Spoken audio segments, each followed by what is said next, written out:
Good afternoon there, ladies and gentlemen. This is Tim, the trucking and farming legend. We're going to do some trucking today. We're in Mexico. We're going to go down here deep in Mexico. We're 800 more miles yet. Got to go San Cabo, something like that.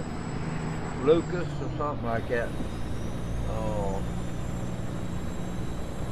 Yeah, San Cabo Lucas, Mexico. I think that's the name of it. But anyway, we 800 miles out, so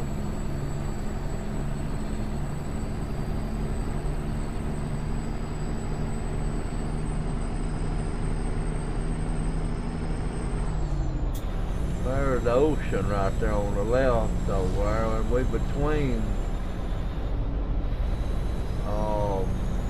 the ocean and Texas. It comes up in around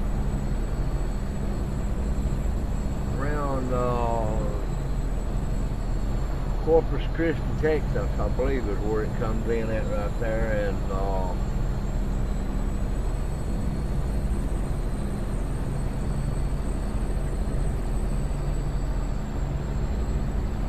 we had to come all the way out there to get on this Highway 5 here going to San Cabo Lucas, Mexico.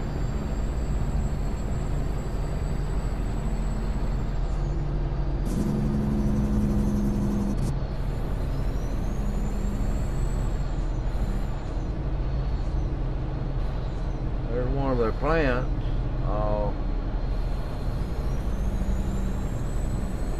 Phoenix?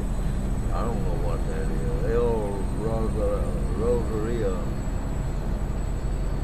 Rosaria. So we into the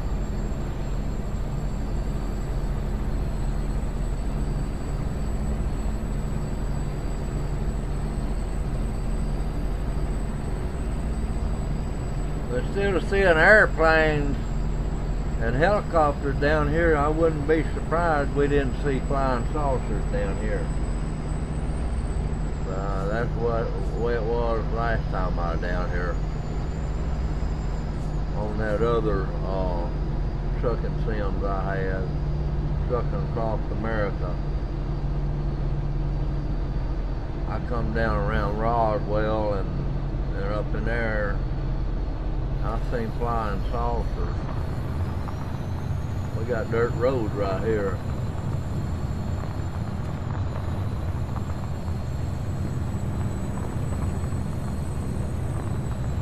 Hey, dirt roads are fine. I don't know about these, but we had them in Michigan. When I lived in Michigan, we had a lot of dirt roads in Michigan.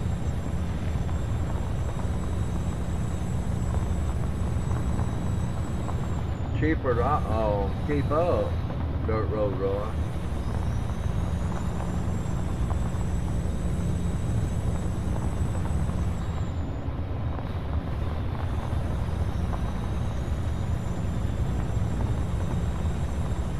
Well, it's going to take a while to get 600-700 miles on this road. Oh, we got to cross the river down here. No bridge.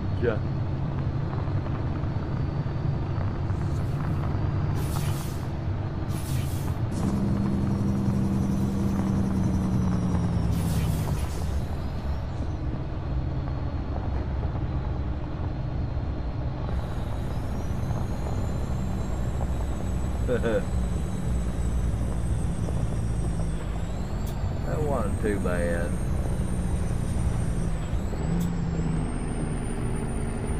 Looks like they need to cut some of their weeds away from the road, don't it?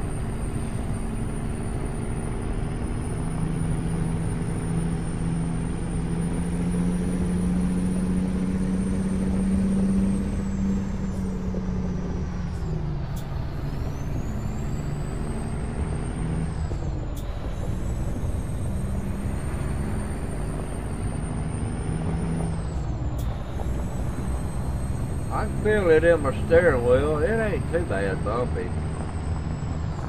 I can still hit my steering wheel.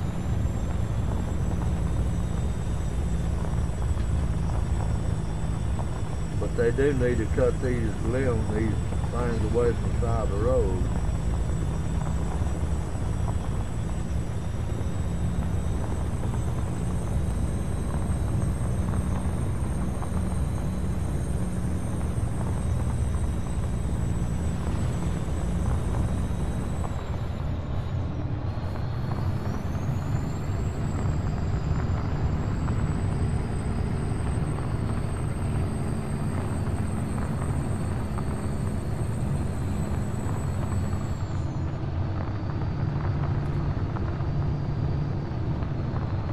Couldn't even read that, but I know it. That's what it was. Oh, we're coming back into the road, thank goodness.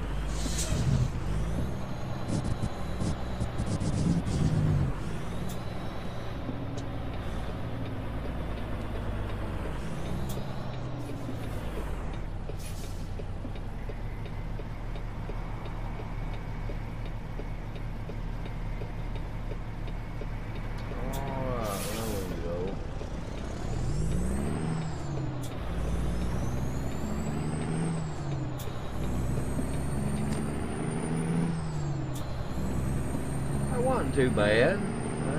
Dirt road wasn't all that bad. Good afternoon there, whoever's watching. Don't know who it is, but I appreciate you coming by. Beautiful day in Mexico.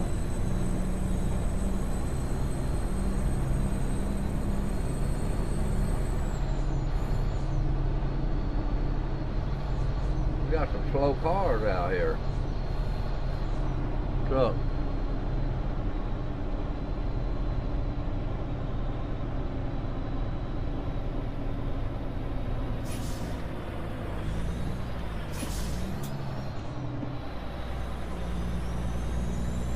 What the hell?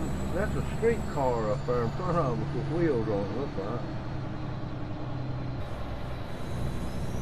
I guess that's their tourist attraction.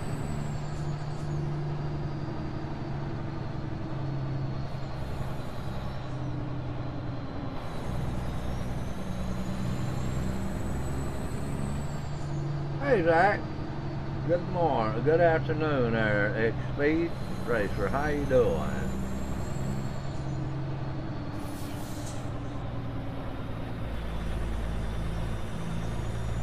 We're in old Mexico.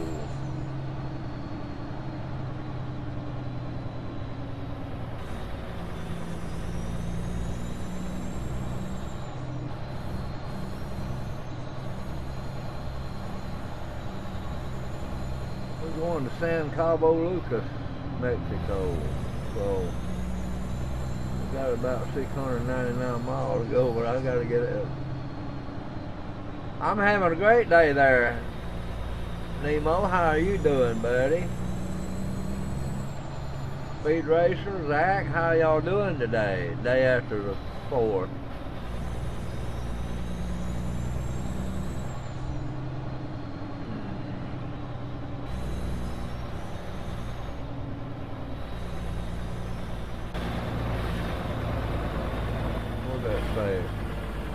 I can't even read their writing or their words.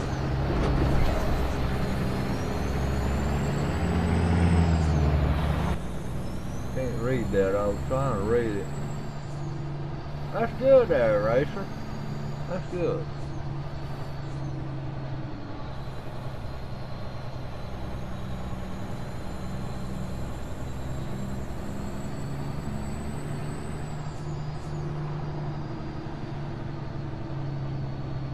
Hey, farmer.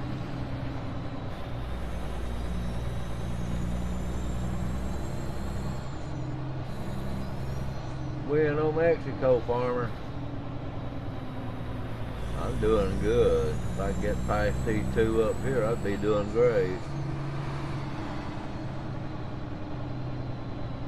It looks like a San Francisco streetcar up there in front. Let's see if I can...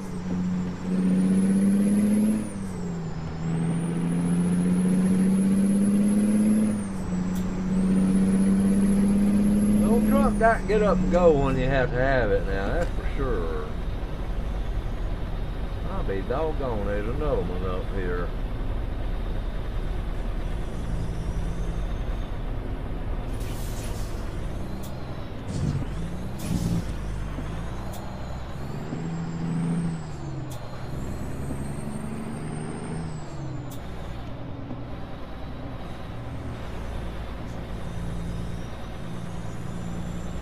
I reckon this is the bus system for them. I reckon, I don't know.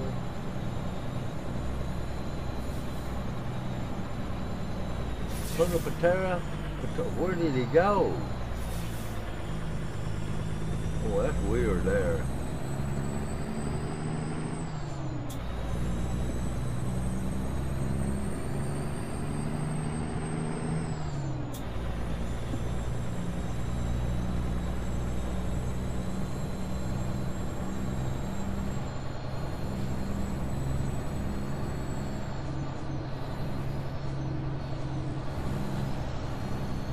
Oh, too busy eating ice cream and watching the ball game.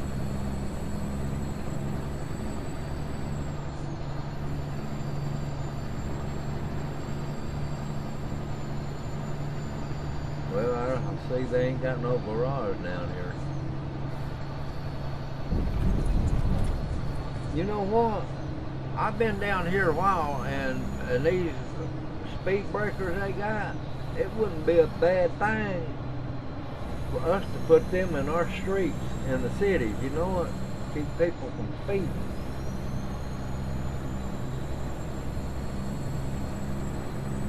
I think it's nice.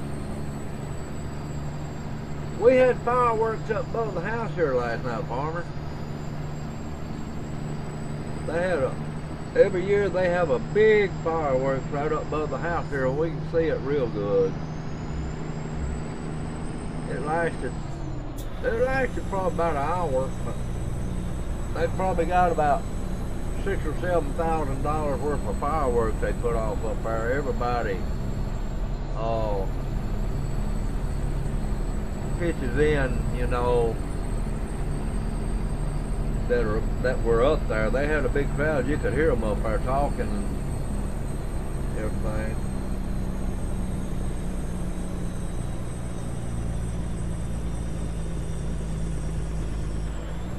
I heard that. And those salted pretzels. You like salted pretzels?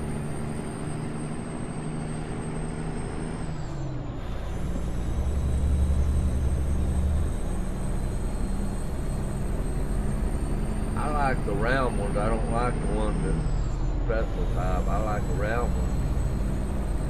Same thing, it's just round.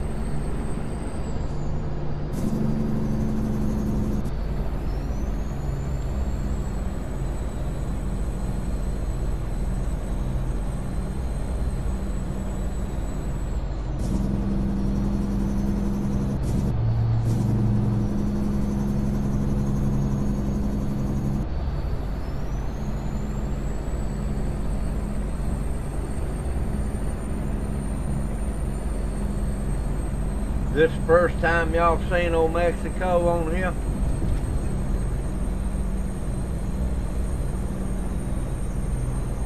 First time I've seen it on here.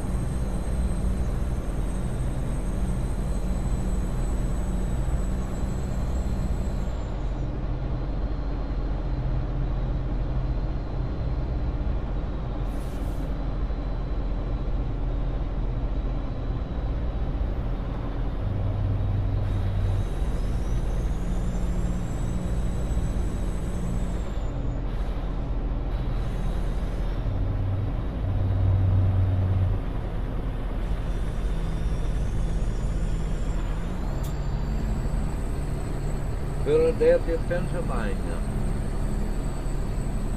I heard that. They had some big old pretzels last time I was at the fair.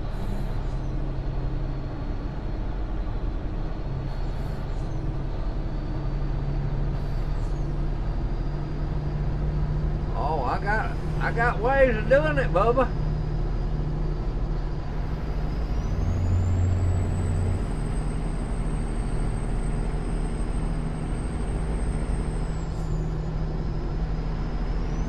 was told not to tell nobody how this one come in. It'll be out soon. This guy always helps me with the upcoming states and everything, and he told me not to tell nobody. So, hey Peterbilt.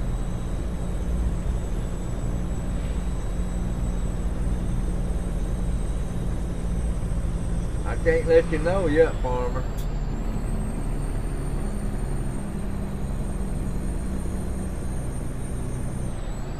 Really, I don't know how he did it.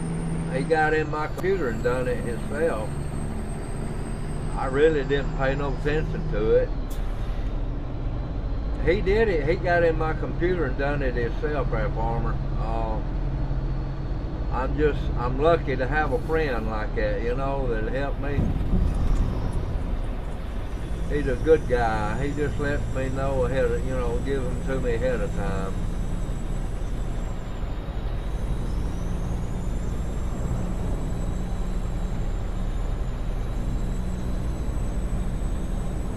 Since I'm going down here to San Cabo Lucas, had to put this thing, it's put the Old Mexico on the map now. That's alright, brother. You know, you gotta understand my part, you know. It'll be coming out pretty soon.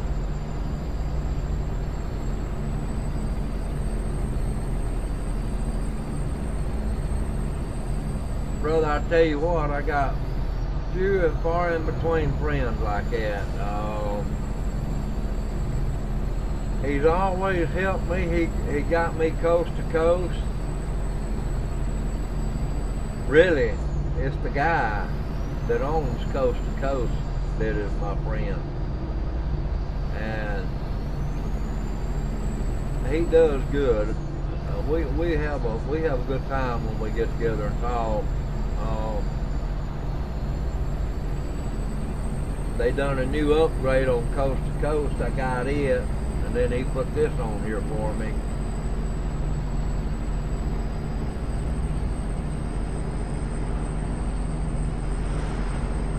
I think he's a neat guy, man. He helps me a lot.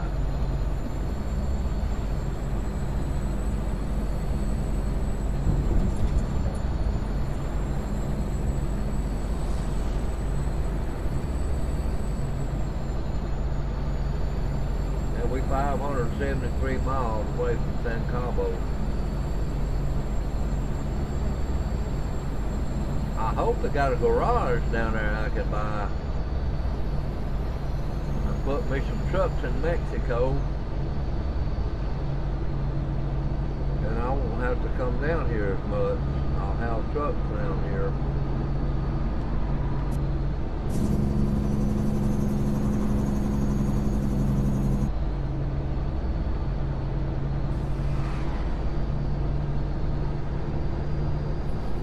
Landscape's a lot different. I like them speed bumps. That keeps people from getting fast in the city. Look here. You hit that hard with a car, it'll jump from up there. I like that in here. They take care of their city with them speed bumps. Hey, Kay.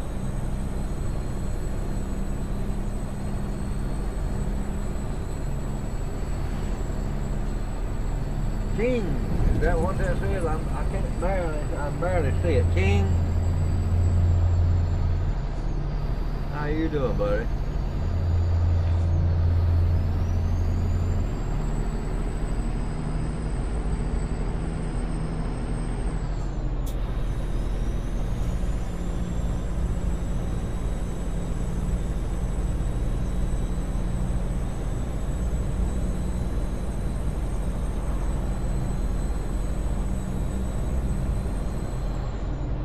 That new update on Coast to Coast, farmer, y'all, it don't have to have that road signs in it. The road signs are included in the update. You don't have to download it anymore.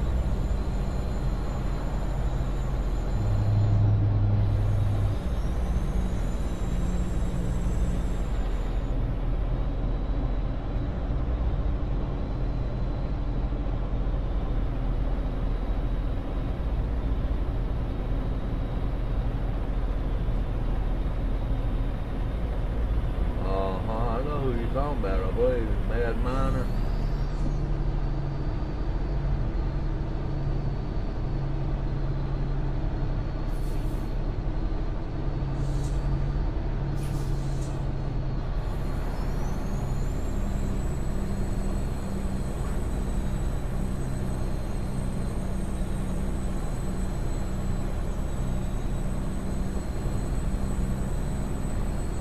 I think it's neat coming way down here myself. You'd think they'd have a ferry going across to Texas.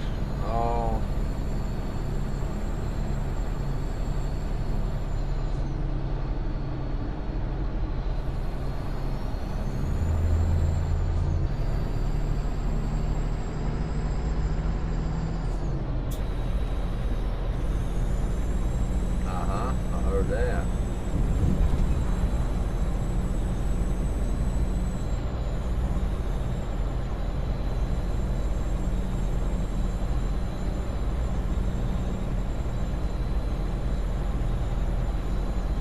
I know y'all noticed they added a lot more cities in that new upgrade on Coast to Coast, haven't you, Farmer? They got a great deal more cities. Alabama picked up 4. They got Tuscaloosa, Birmingham, Montgomery, and Huntsville. They picked up them 4.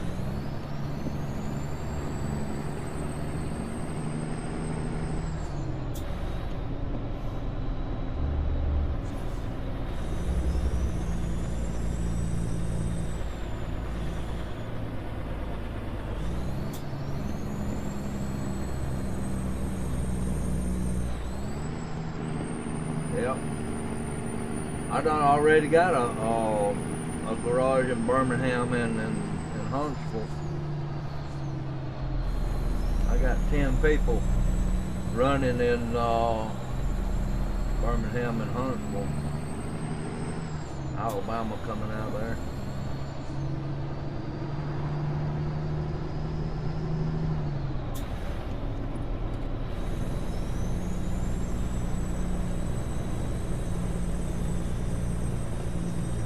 It looked like it was an uphill grade instead of a downhill.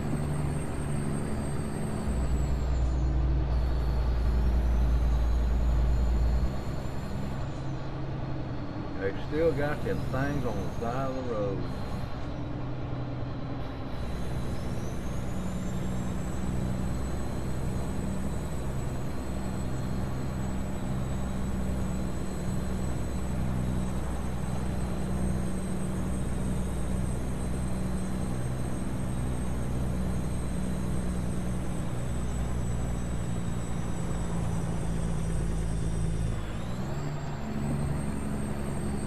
Good size climb here.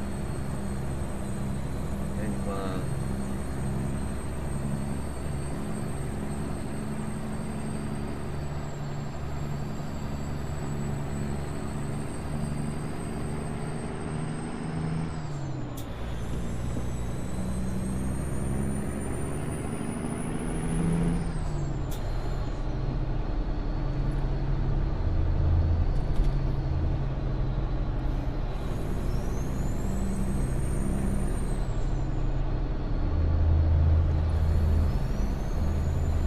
May go a cotton picking curve, I'll tell you that.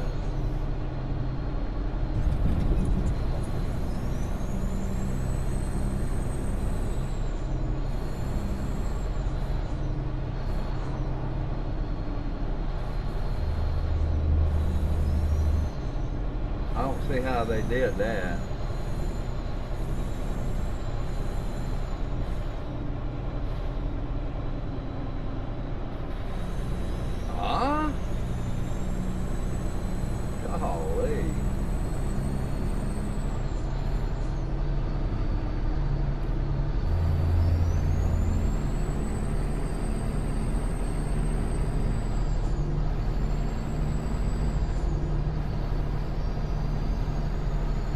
Well, what goes up must come down. We're going down the hill now. Let me get my brake hot on here if I ain't careful.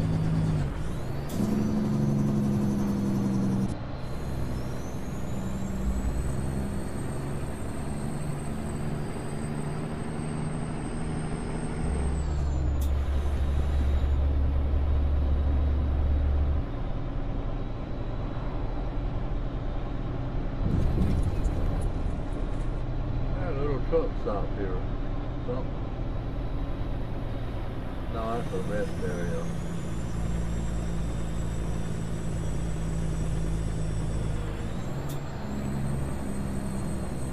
I heard that.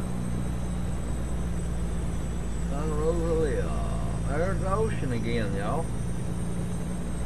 That's beautiful right there. I bet that would be beautiful in real life, you know what? That'd be pretty down there. Look at all them pretty boats.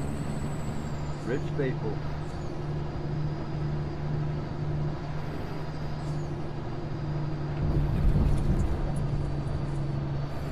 Thing about it though, they don't change the speed limit like they do in the United States in their cities. Some of them they do, some of them they don't.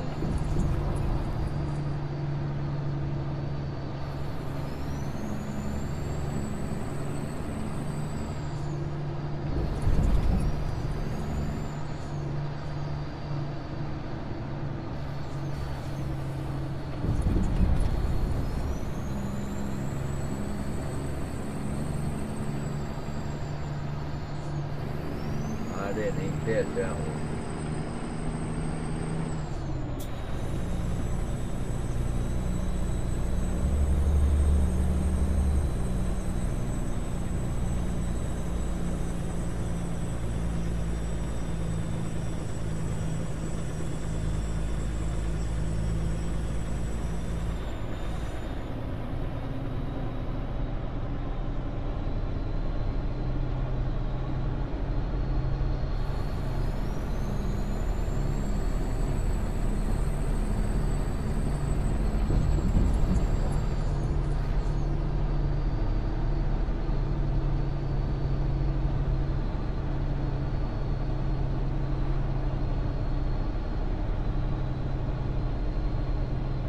When you quit a job, it costs you money. You don't make no money, Bubba. It costs you. It'll cost you the load. The best way to do it is work the other guy until you get about 150, 200,000 in the bank. Then you buy you a truck. Work from there. I mean, if you quit a job, they're gonna cost you. They'll charge you for quitting a job.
10:57.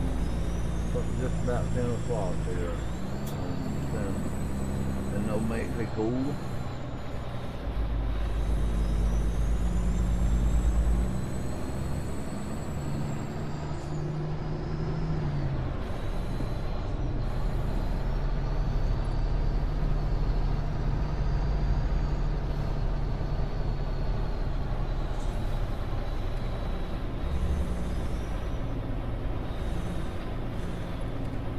The rocks are a lot closer to the highway.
Burrito.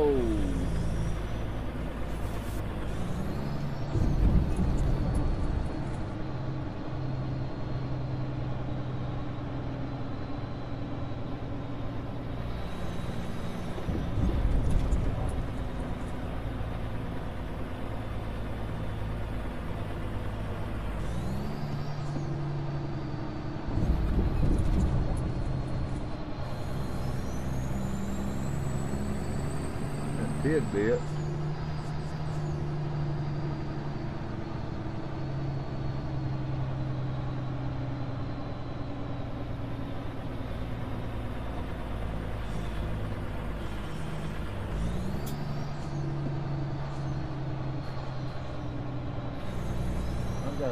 I gotta look at something right quick.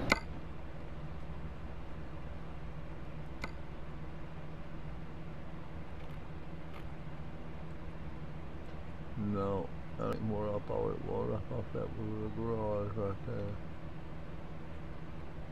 No. Huh. Let's see where we at right here.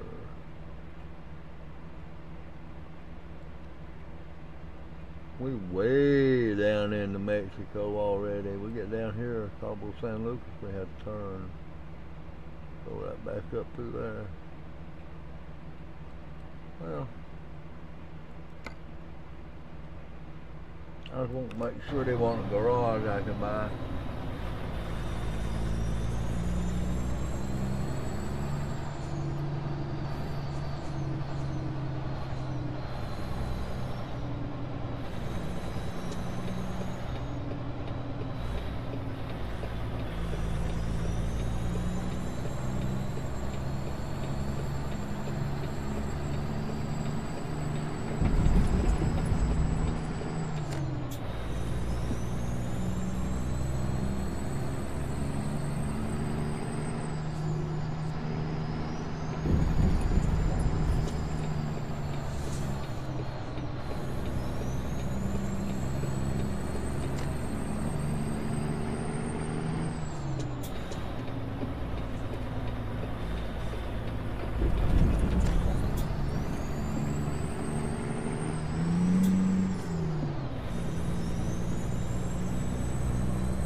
come with bypass.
Oh boy. It would have to start raining.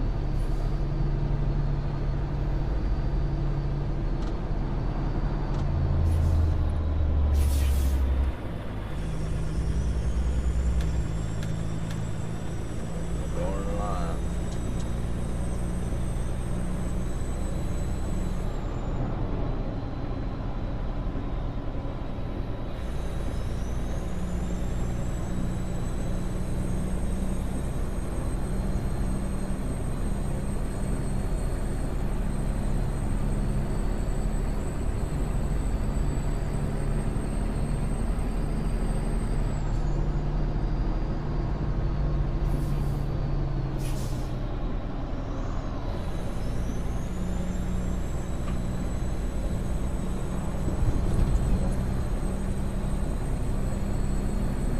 They still have bad places in the road.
Deactivate what? I ain't activated nothing.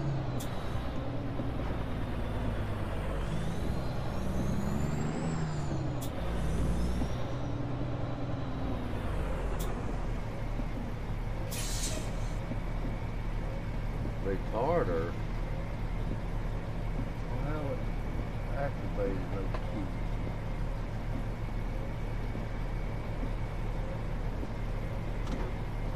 Maybe that was it.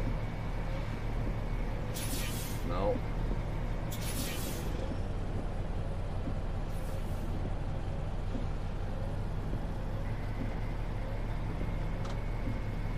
Oh, baby. No.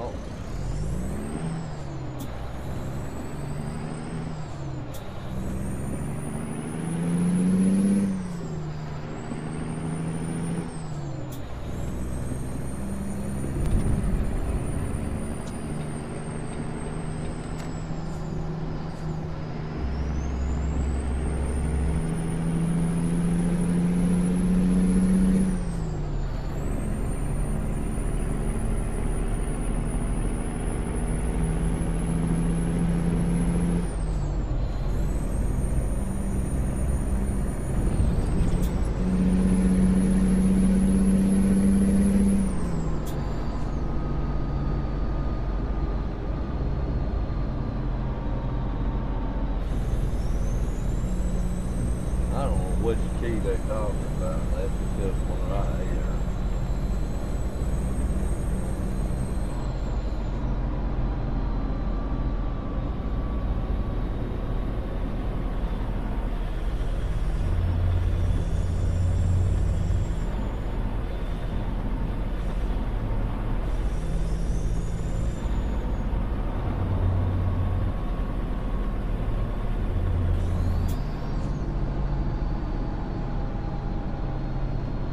Tried every key on here.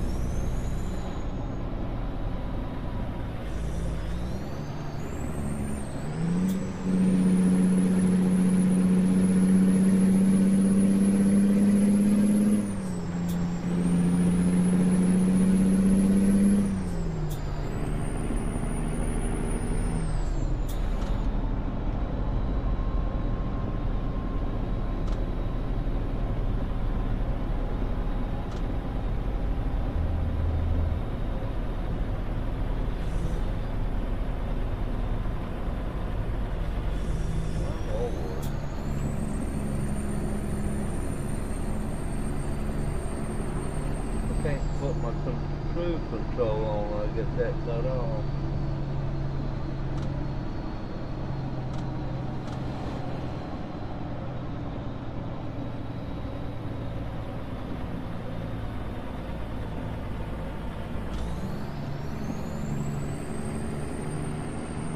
Huh. I don't know where it's at.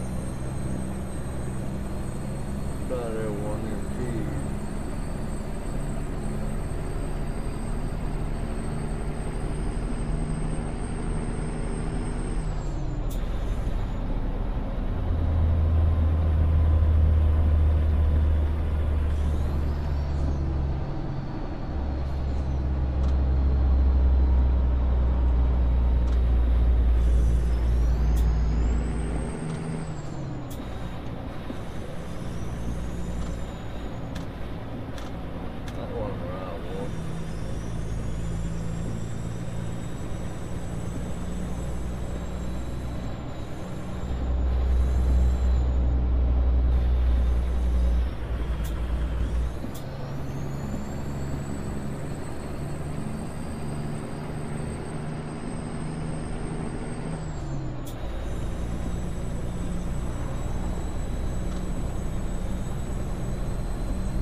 3:16 in the morning, yeah.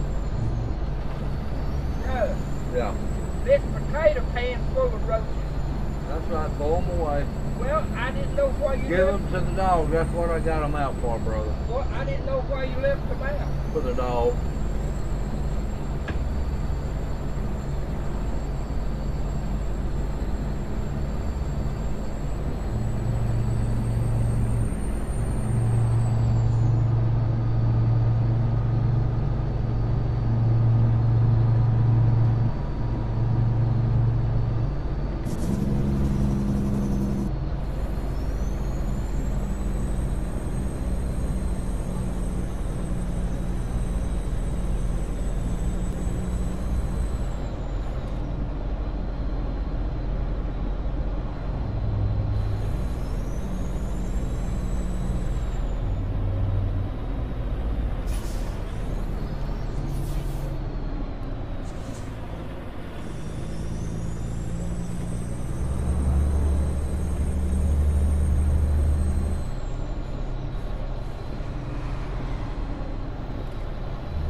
That's alright, farmer. That's okay, buddy.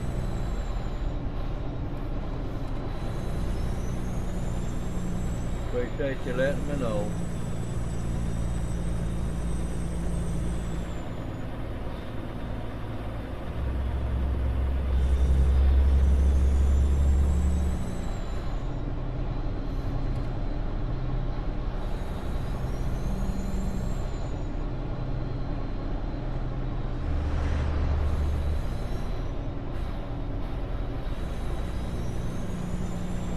Alright, buddy.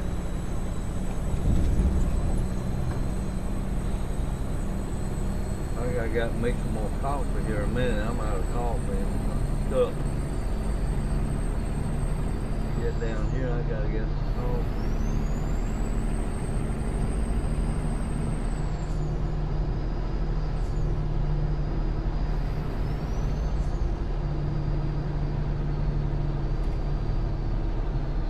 This is the place coffee would come from, I believe, in Mexico.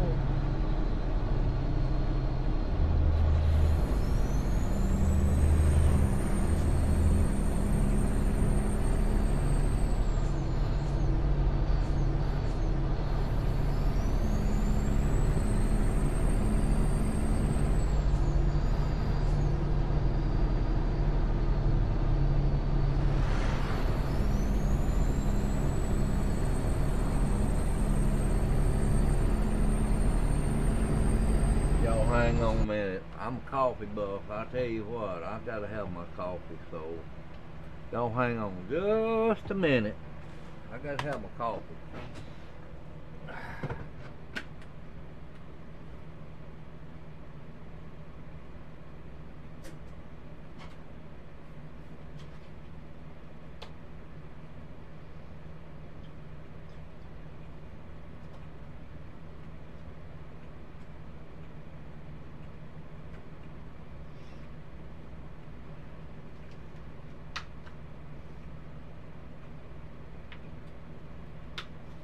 Be right back.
I ain't got my light on over here.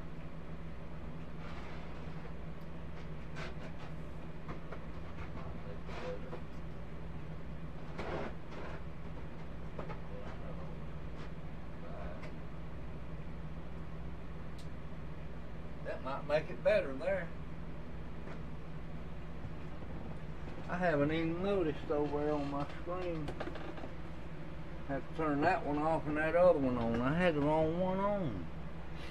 Wrong light. Now you can see better.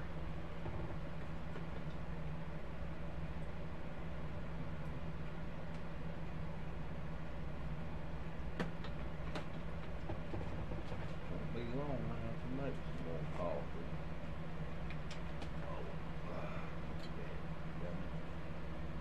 Get that thing up. Doggone that stuff just flew out. Man. Coffee flew everywhere. Let me hit it, bump it.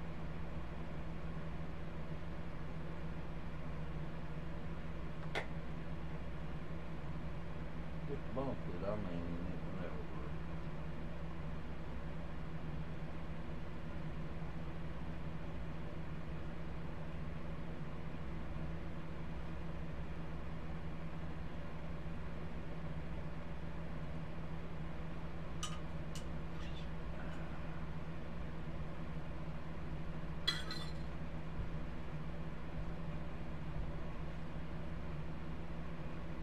Sound like my brother's leaving. Yeah. 2 o'clock.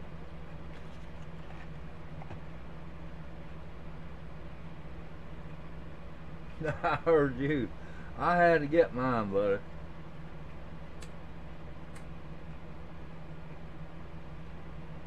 I'm on my way back in.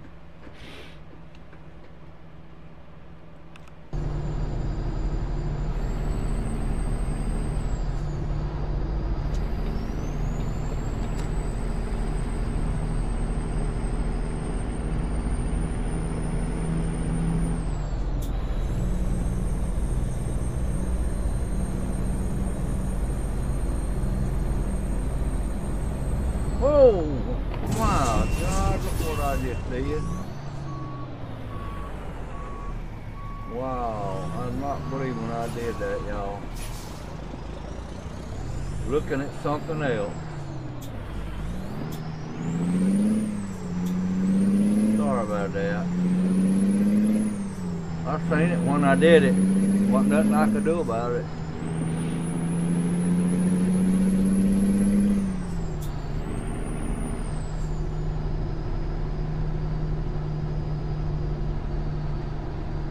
La Parda.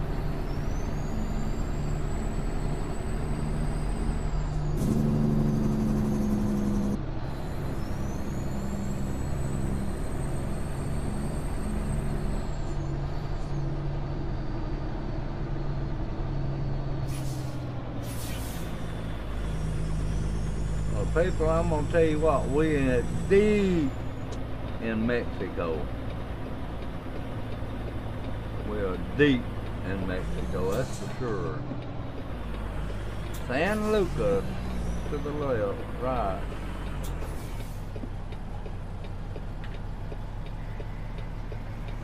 San Cabo Lucas.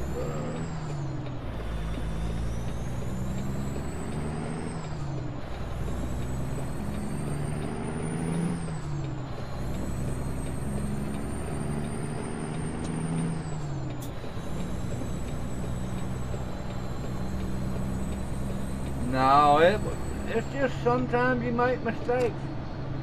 That's why when I was a truck driver, I always watched exactly what I was doing, double checking everything I done. You had to.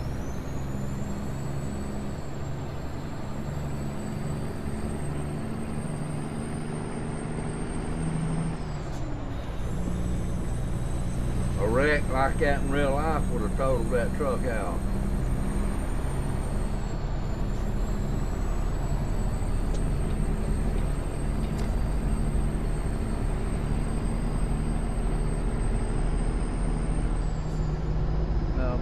get me some diesel fuel. I wonder how much it's gonna be here.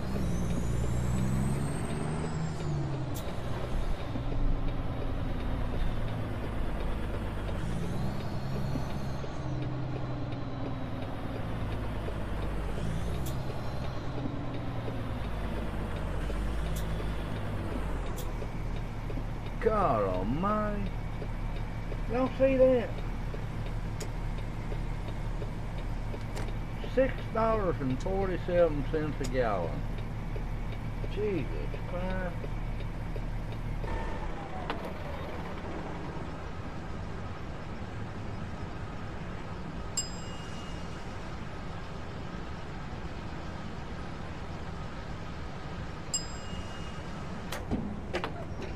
Almost $1,000 for 146 gallons of fuel. Damn.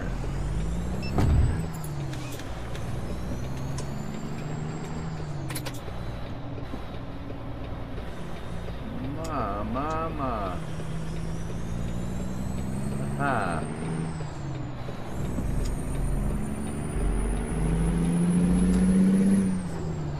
Whoo-wee, deputy dog. $948 for 156 gallons of fuel. I know it. It's unreal, man. It's probably that high down there, to tell you the truth about it. Mexico used to have the cheapest gas, fuel. Back when we had that price hike on diesel fuel, Mexico had the cheapest fuel.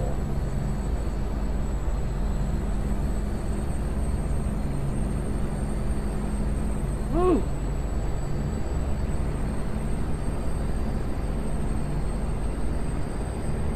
Now you tell me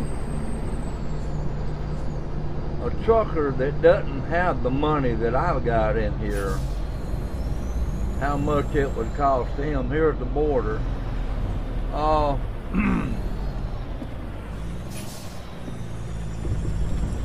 What do you think a trucker like that would have to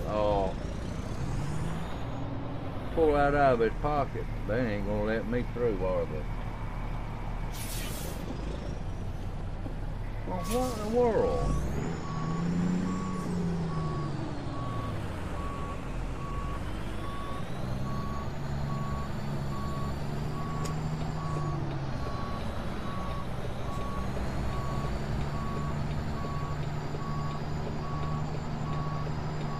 Sorry, things wouldn't let me through. I had to go over here.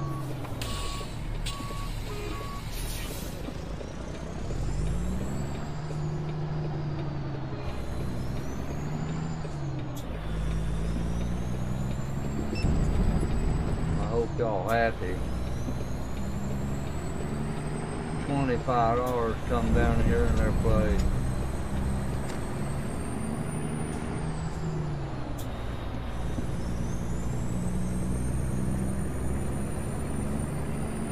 It's over $1,000 I've spent in this state.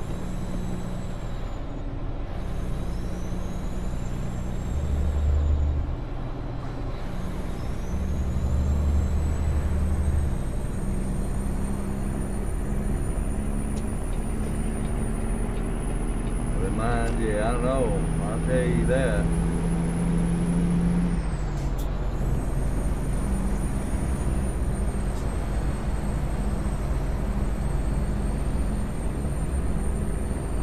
Hey, Swag. How you doing?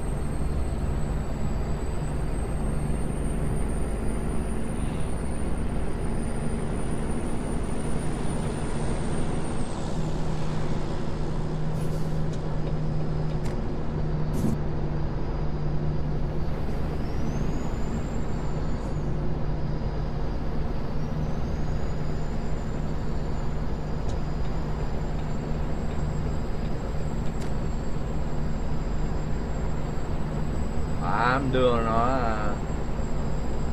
Diesel fuel a while ago in this state right here was $6.49 a gallon.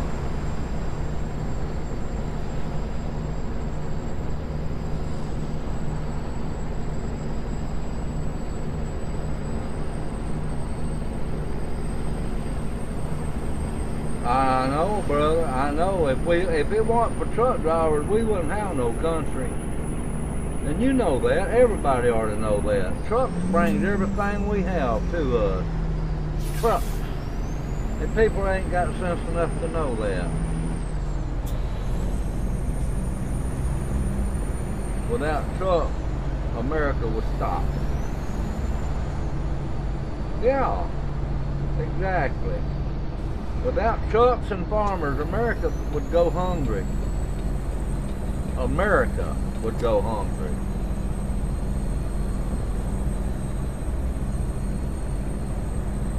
See, we have them little old strikes back in the 80s. People just didn't want to give us what we wanted because we had to travel the United States all over, you know, to get stuff to the people that need what they wanted. And they didn't care about giving us what we needed, a little bit more money, you know, for diesel fuel.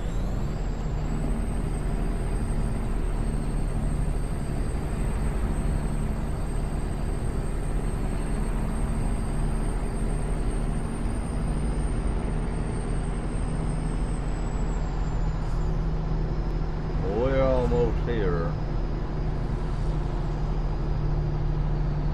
$6.45 a gallon for fuel. Oh.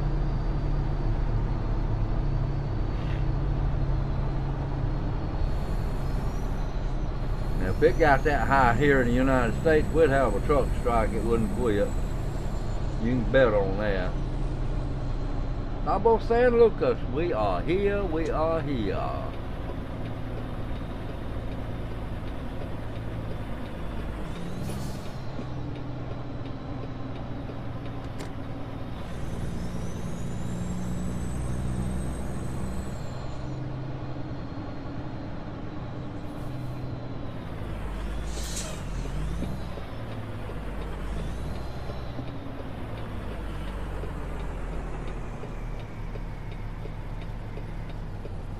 I had to put a little play in my braking because every time I'd brake it'd go in reverse. I fixed that.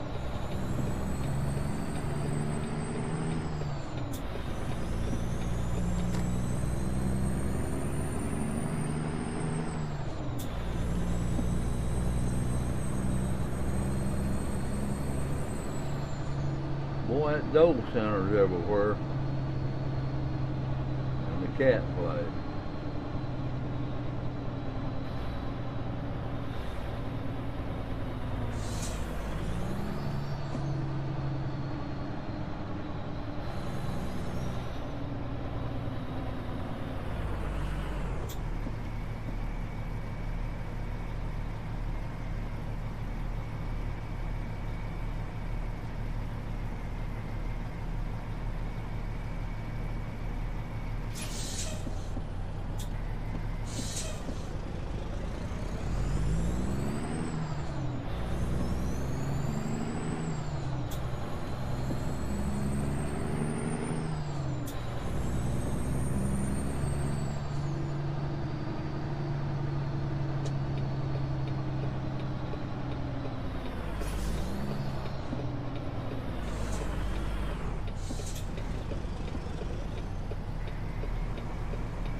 like it's going on the ocean liner.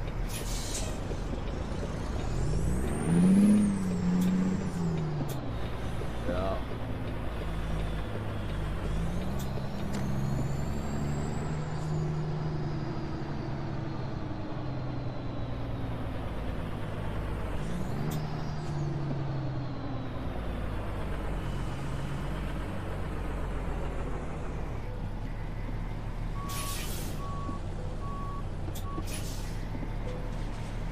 Well, we here.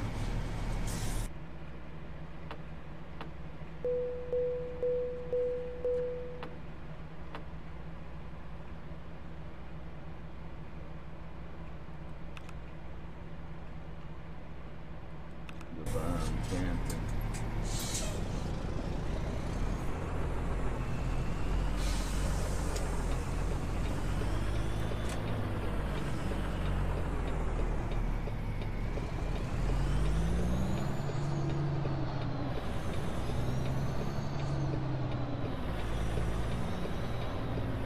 Yeah, I know.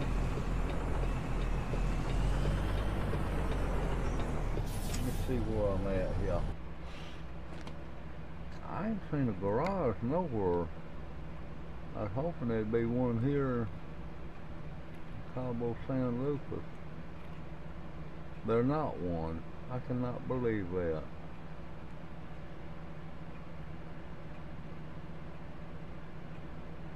I haven't got a garage nowhere. I thought there'd be one right in here, but there's not.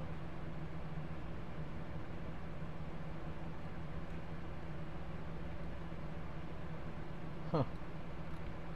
Let's have something.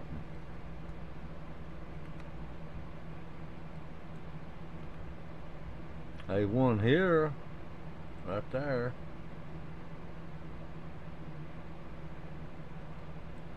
I wish you look at that road right there. Who in the world would want to travel that road right there? Good Lord, have mercy. Look at that. That'd be a tough road to travel right there, all the way up through there. I'll see that one right there.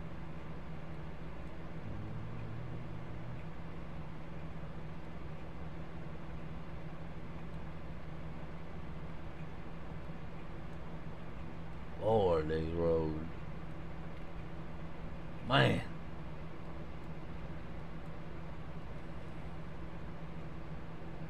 Well, let's see what they got. They ain't got nothing no good, I ain't gonna.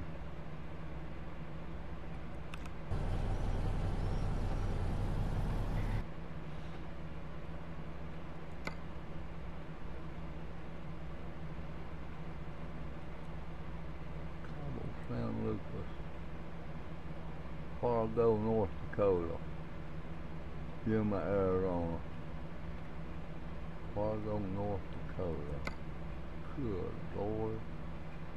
3,000 miles.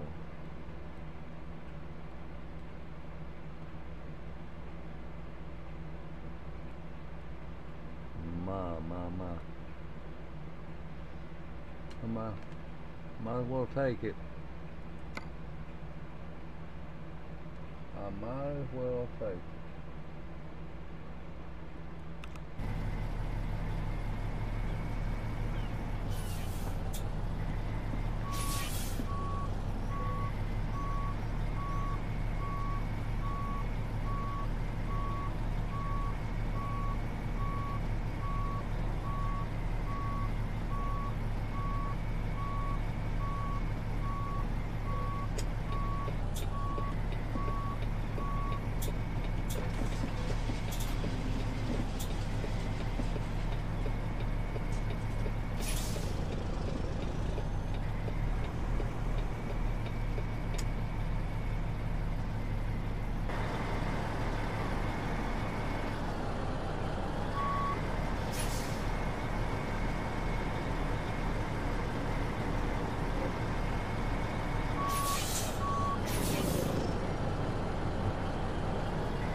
2,900 something miles.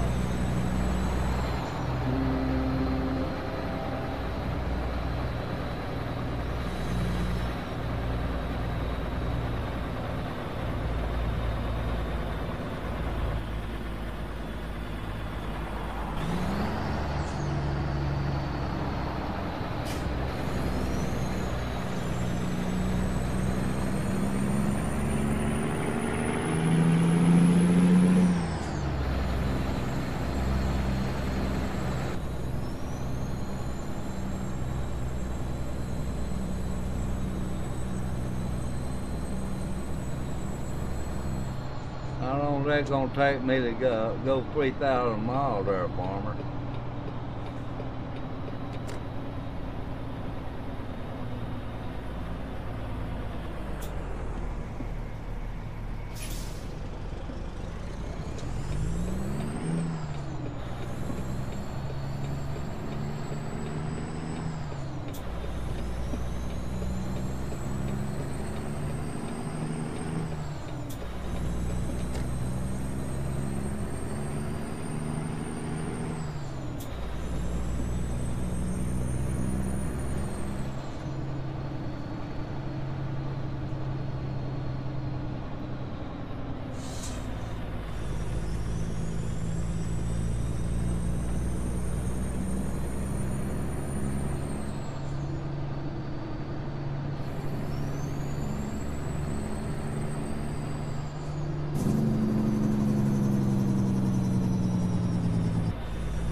I heard you.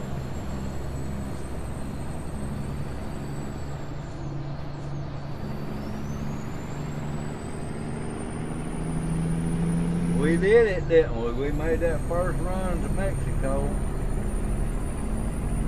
Now we're going to North Dakota.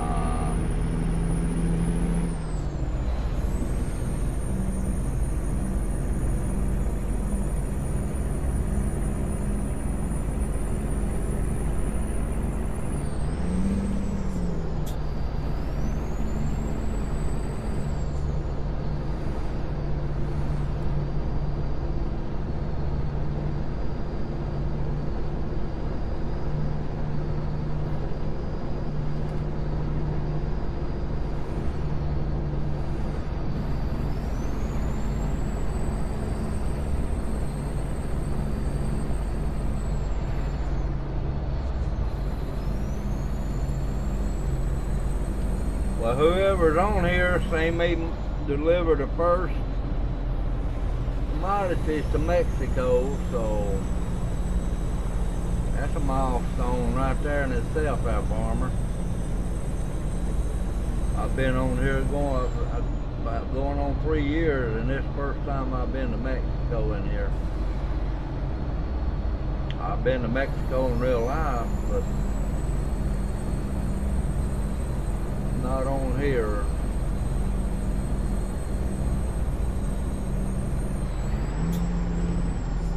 Let me tell you what happened, farmer. This is no lie now. I had a new truck, but I had a W9L walk-in, double-wide walk-in sleeper, Kenworth, and it was brand new, and I went to Mexico,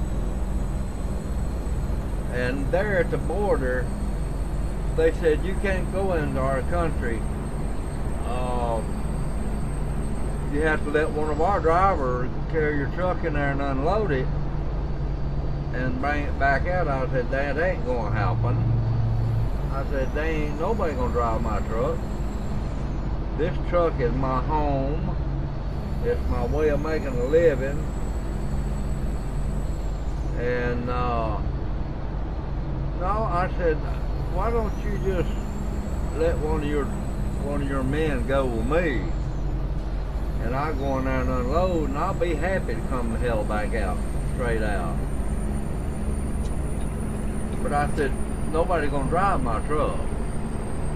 That's the only way you do it. I said, that's the only way I do it. I said, you let one of your men go in there with me, but I don't want nothing y'all got. I'm gonna tell you that right now. I don't want a thing in the world that y'all have. So he put a guy in there with me. We went in there and unloaded, and I come back out. A friend of mine, he said, well, how do you do that? I said, Bubba, this is my home and the way I make a living, and there ain't nobody gonna drive my truck. Nobody. And I said, that's the way I put it to them, and that's the way it's gonna be. And they ain't gonna let you go back with their commodity. I tell you that right now. He was glad to put that man in my truck and let him ride with me when I got through telling him what I told him. I told him I'll turn this damn thing around and I'll carry it right back where it come from, and you'll have to pay the freight fee on it. Oh no, I said, oh yeah, that's in the law. That's the law. Yeah. Then he was glad to put that guy in the truck with me.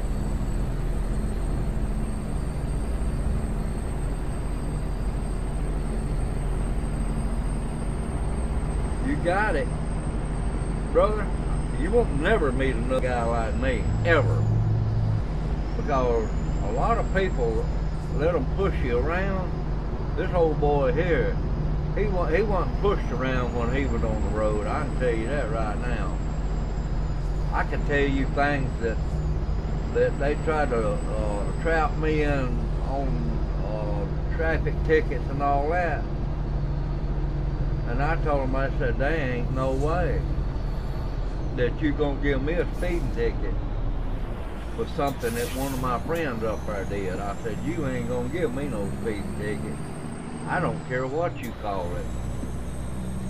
Oh yeah, I said, no, you gonna carry me to court. I'll go to court. You put me in jail, I'll go to jail, and we'll go to court. I have one of the best lawyers that ever hit this country come in here with me, and we will destroy this Target Trucking, so it ain't worth a darn. You know what Target Trucking is, farmer? Does anybody know? Target Trucking was when you was running with 4 or 5 trucks in a row, going down the road, and a state trooper catch one of them speeding in the front, and he lags behind and picks up the one that's on the tail end and give him the ticket. Not happening. It's not gonna happen. It didn't happen.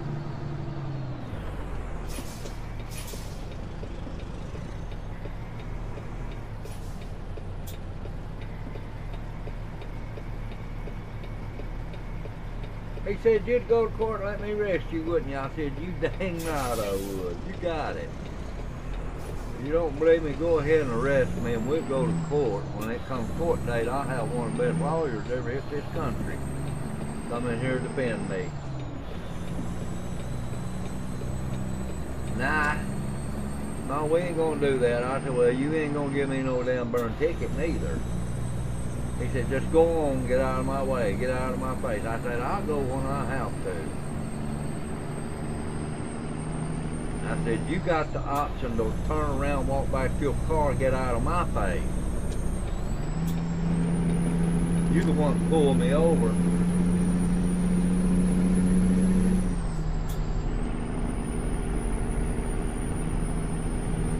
Guys if you let them get away with it, they will do anything they can to get $1 out of a truck driver. Anything. I was in Florida. I was in Florida one day coming home for Thanksgiving. I was down there in Miami, and I was coming home for Thanksgiving. And there in Sarasota, somewhere around there, no, it was on 10, I-10. State troopers was sitting in the medium. They was a pretty good sized place with trees and everything grew. He come out of there and run me down.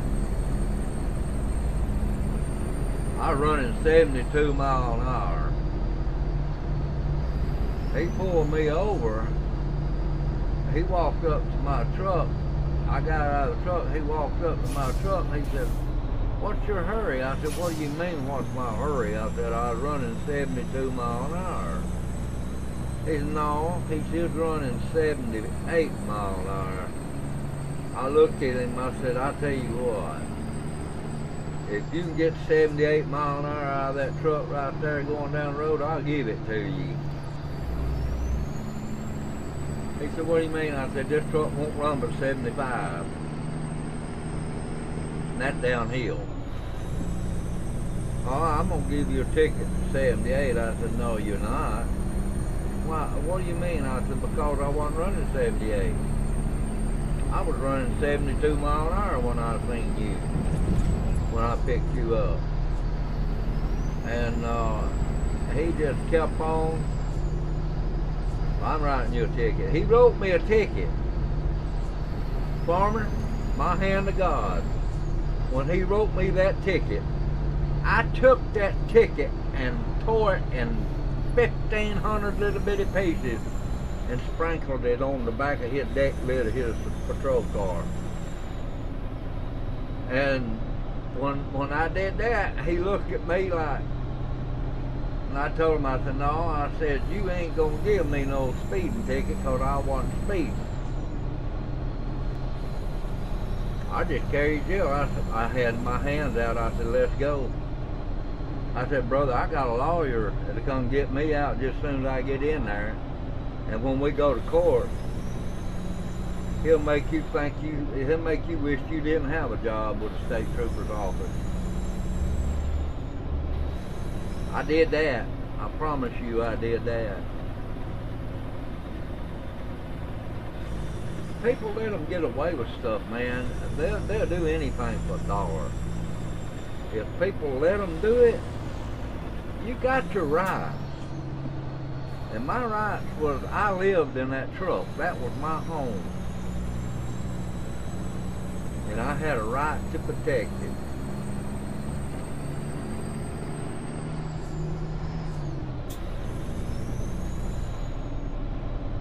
He finally told me, he said, "Just go on." I said, "Thank you. I'm going home to have Thanksgiving with my family." I said, "I hope you have a good Thanksgiving. If you'd have wrote this ticket, you would have had a good one, wouldn't you? How the hell do you sleep at night when you write people tickets that they don't deserve?" That's what I told him. I said, "Y'all are crazy, man. You get behind on your quarter because you're too lazy to get out here and get speeders that really need tickets, and you pick up the easy ones at the end of the quarter to make up your quarter." And I said, "That ain't gonna work for me."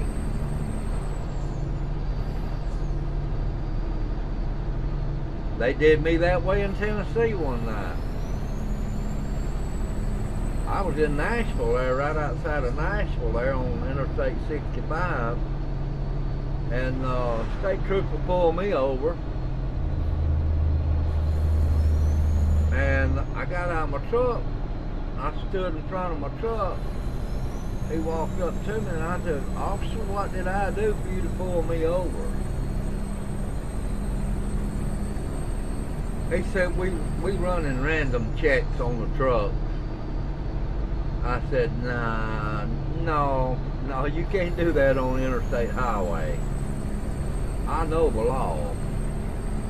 And unless there's something really bad out here, you can't check no truck on the interstate highway.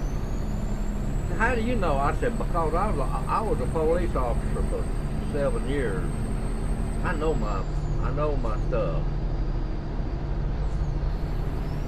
We sat there and we argued a few minutes, and then I told him, I said, look, I got a load to deliver. I'll see you later. I got my truck and I left.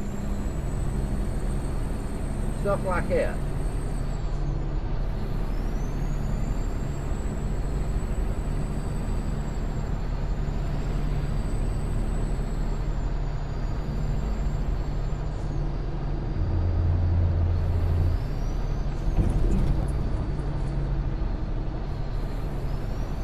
Yeah.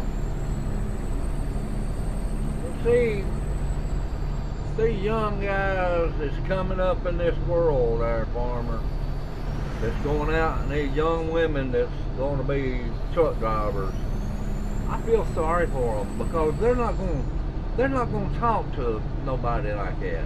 They're not going to defend themselves. They're going to take it and go on and keep their mouth shut. I was not the one to go on and give me a ticket and keep my mouth shut. Now, that wasn't going to happen. I'll tell you another one. I was in Canada. I was going into Canada through Detroit, Michigan. I got to the border and pulled up there, and the lady there at the border said, pull your truck around the back. We're going to have to check it out. Said, you're the one that come up on the screen. I pulled around the back.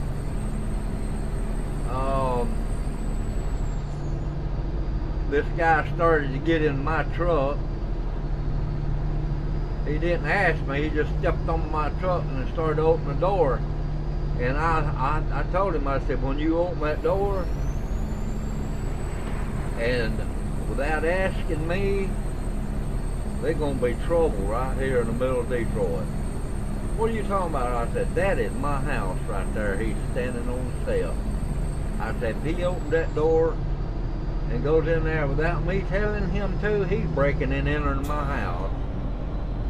My friend with me, he said, Tim, you're going to get us all put in jail. I said, no, listen to me. I've got my rights. He said, well, he's got to check his truck out. I said, he may do that. But I tell you what, he's going to ask me himself if I mind if he gets in my truck. And another thing, when he gets out of my truck, it better be just like it was when he left it, when he got in there, the way I left it. I said, if it ain't, me and you gonna have a problem. My friend said, you're gonna get put in jail, sure the world. I said, that's how fine and dandy, I'll do it. I'll go to jail.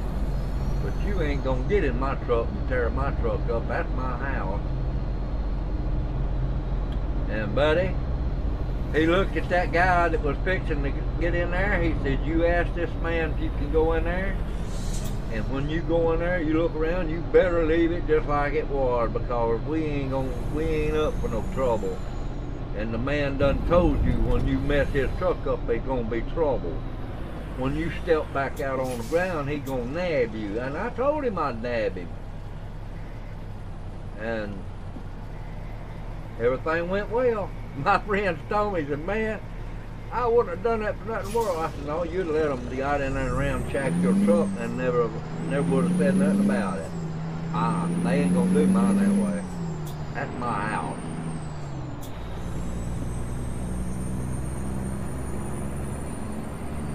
And brother, they got all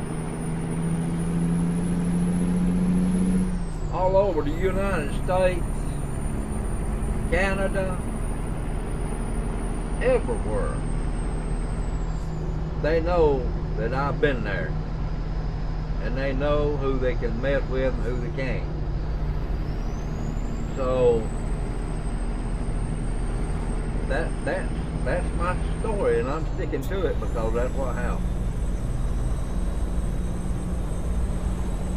it kind of throw them a loop when you say something about your home. And they say, well, this has that. Yeah, come on, open that door without me telling you to, see what happens. I told him. I said, you go ahead and open that door without asking me and see what happens to you.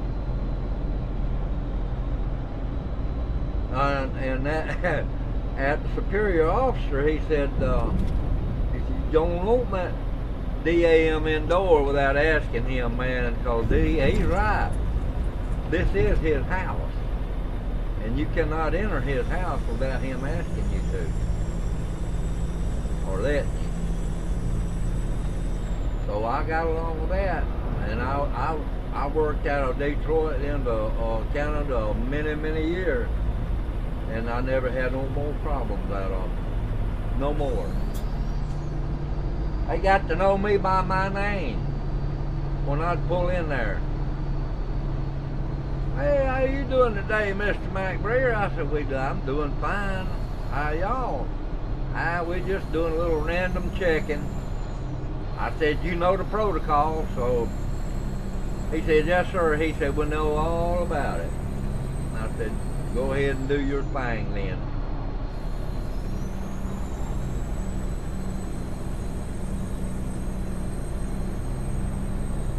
That's something when the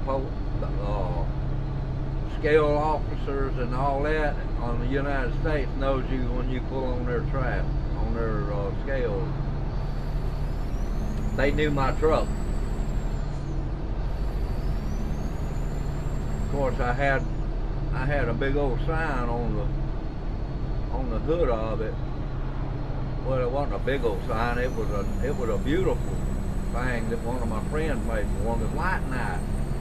White Knight was on the hood of my truck, and that was my handle, and everybody knew it.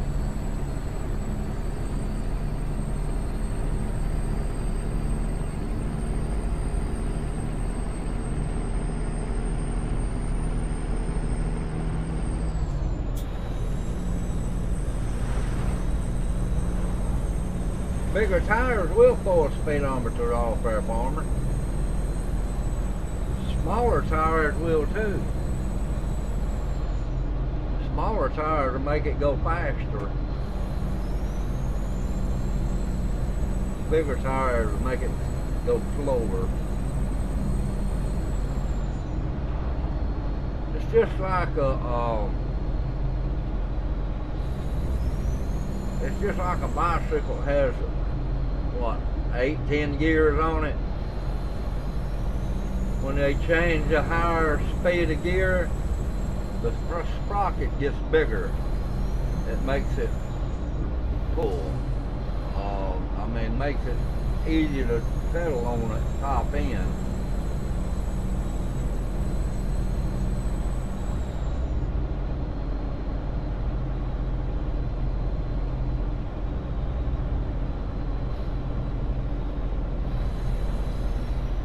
No, it's the other way around, I believe.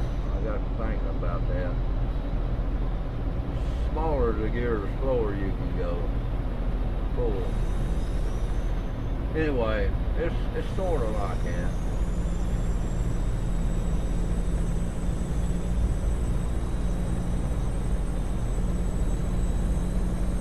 Alright, farmer, we got the second load here in Mexico today. We're coming out of Mexico now.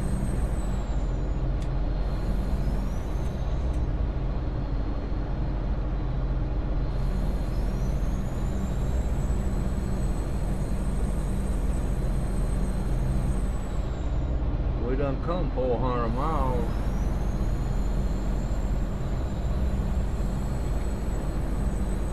Since we've been talking.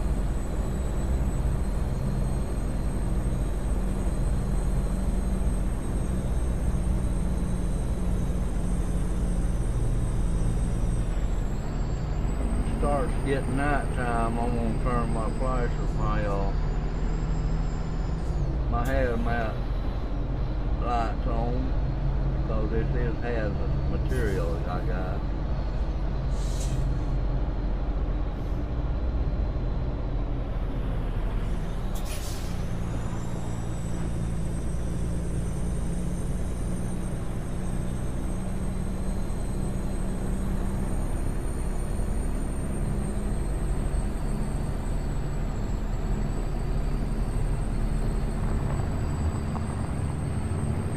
Oh, I got another thing I want to tell you, farmer. Swag, all of y'all listen to me. I know there's just one on here, I believe. I had a load of coal on one morning going to Gadsden, Alabama from Walker County, where I picked it up in a strip mine. And they had portable scales out, which we all knew that. So I went on up early. I went on up the interstate and got off the interstate up there in Gadsden, and they were sitting right there where we turned to go into the Alabama Power place there, Alabama Power, and they wrote me a ticket for overweight. And I asked him, I said, I know you got to do your job, I know that, okay? I said, I got a job to do too. He said, fair enough. I said, did you catch me on the interstate out there overloaded? He said, no. But he said, you had to come that way. I said, did you catch me out there? No, I did not. And I said, how in the hell are you going to write me an overweight ticket if you did not catch me on the interstate? I want you to tell me how you're going to do that. We can stand here and wait for you to come in and we get you. And I said, you know what that is, don't you? I said, that's entrapment. What you're doing is entrapment. You're entrapping these truck drivers that's coming to Alabama Power to sell their coal. And you are sitting here and waiting on them to get to the end of the run, and you're going to give them a ticket for overweight. I said, that's entrapment, my friend. I said, you better check your law book, because you don't know nothing about the law. He said, how you know so much about it? I said, because I was a police officer for 7 years. I know all about being a police officer. I know all about it. And he said, well, we're going to write y'all. There was 5 of us there. They stopped 5 of us and weighed our trucks. And they give us an overweight ticket. I said, fine and dandy, that's great. I said, I'll see you in court. Well, we have, truck drivers have I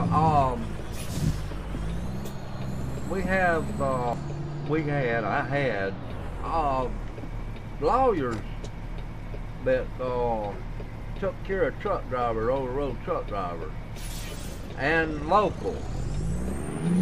And he went to court with me. I called him. I said, Doug, I said, I need you in court in a week.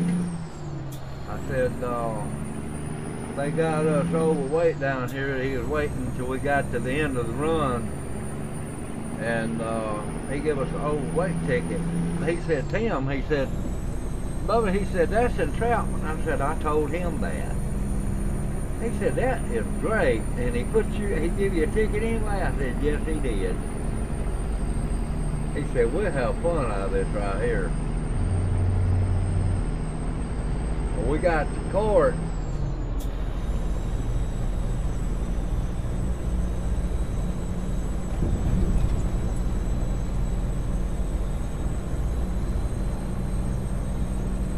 I heard that. That got hot, didn't it? Oh. We went to court, and Doug presented our case. State of Alabama was the one that got us for overweight, and when he got through with them, oh shoot, I'm about to run off this thing here. When he got through with the state of Alabama, the judge, all he could do was throw it out of court because it was entrapment. And he asked me right there, he said, do you want to file a lawsuit against these officers that got you the overweight ticket here? He said, because you beat it in court. He said, if you want to, I'll file a lawsuit against them, and we'll put it in a higher court. And the judge said, no, y'all don't have to do that. He said, I'll let y'all go. I said, yeah, you let them go. He said, you let them go, Your Honor, but do you reckon how they felt when they got that overweight ticket when they wasn't on the interstate?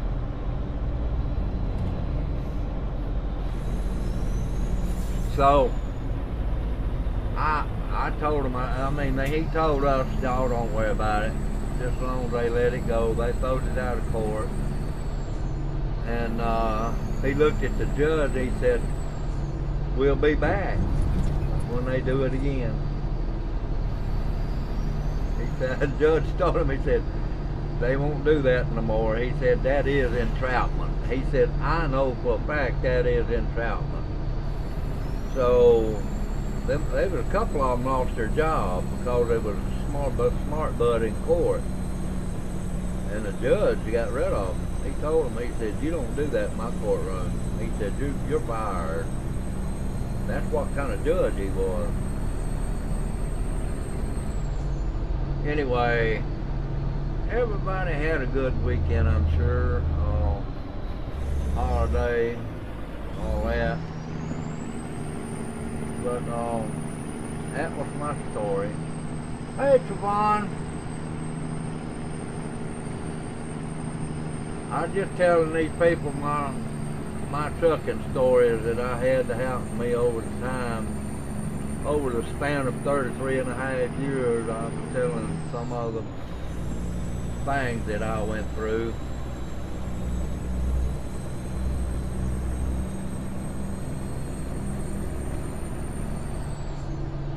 I'm in Mexico, Trevon. I'm in Mexico.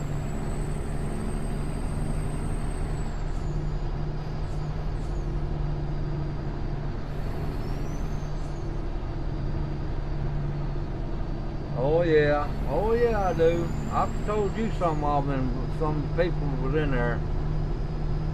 They're all true, Bubba. They're all true.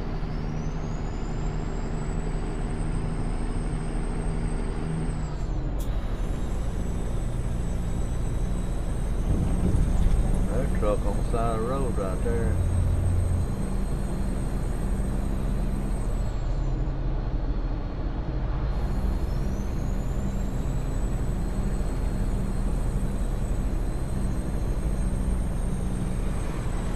I tell you what I could do. I could write a book, Trevon, on trucking, on a truck driver's life. You know what? I could write a book. I'm just a little bit too old to get into that though.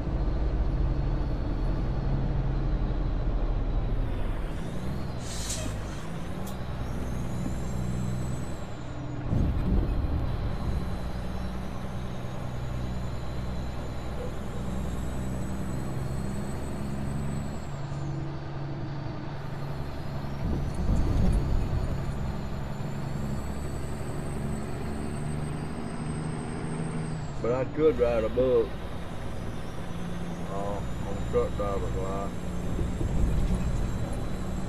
called My Life as a Truck Driver, 33.5 years. I could do it. I've thought about it, but I'm just getting too old for it right now.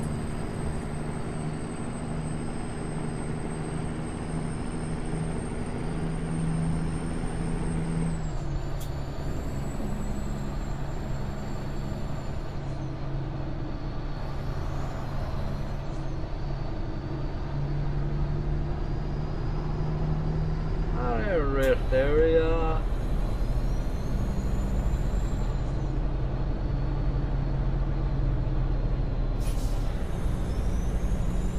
Well, you bet they don't bring a chow wagon around about every 2 or 3 hours there.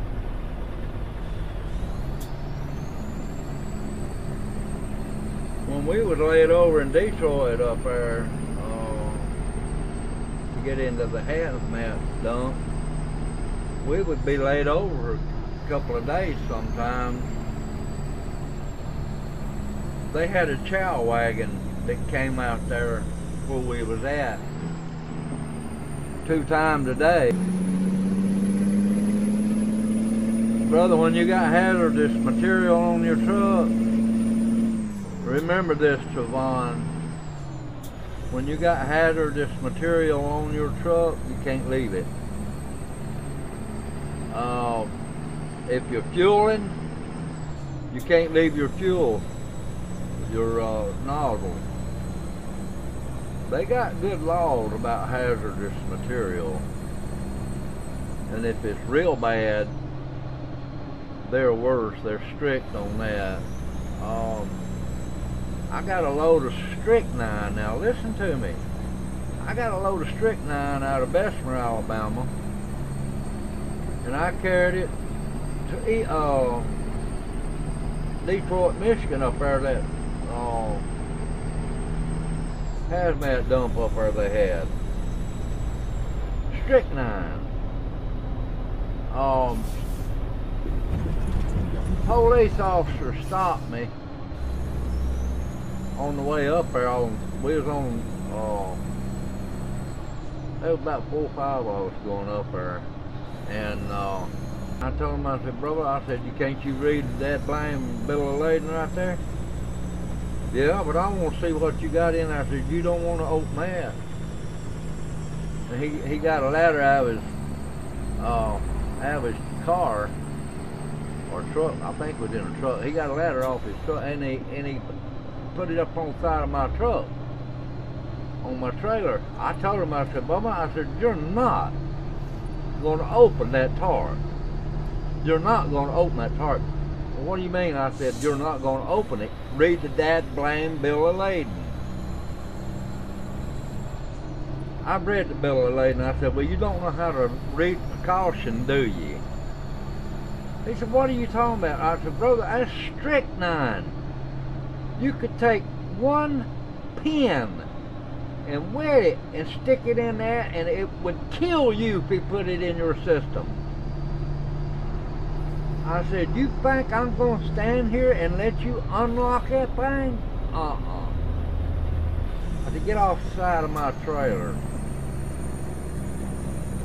A couple other drivers were standing there, and they told him, he's right. He said, we ain't going to let you open that tarp. And I got a hold of his superior officer. I don't know if I got him fired or not, but I got a hold of his superior officer, and I told him what he was trying to do. He said, let me talk to him. I gave him the phone. I said, your superior wants to talk to you. And when he got through talking to him, he handed me my phone. He said, I'm so sorry. I'm so sorry, buddy. He said, you're right. I said, you could have killed a lot of people if you'd have opened that damn thing. And I said, I was not going to let you open it. He said, go on. Now, where they got that strychnine from, I have no idea, but we had 5 loads of strychnine. We had to put in a hazmat dump in Detroit.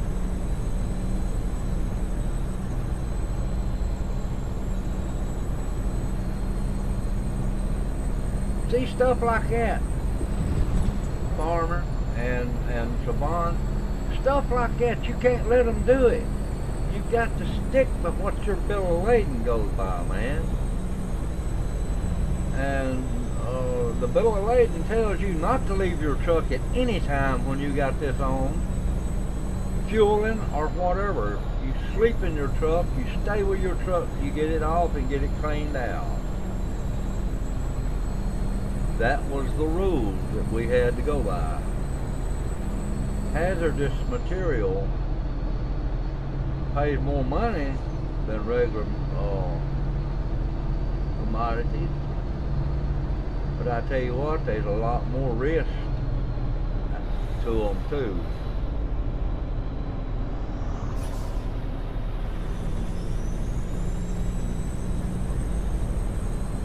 I bet that officer, if he had his job when I left, I guarantee you he didn't offer to look in no trailer when he read that bill of lading.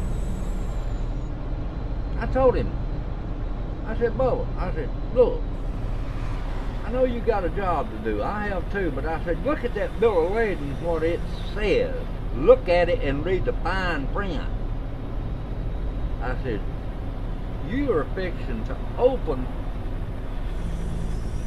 that trailer up, and you're going to expose these people around here with that. And I said, I don't think you want to do that. And when we got up to Detroit, we had to put on a special suit.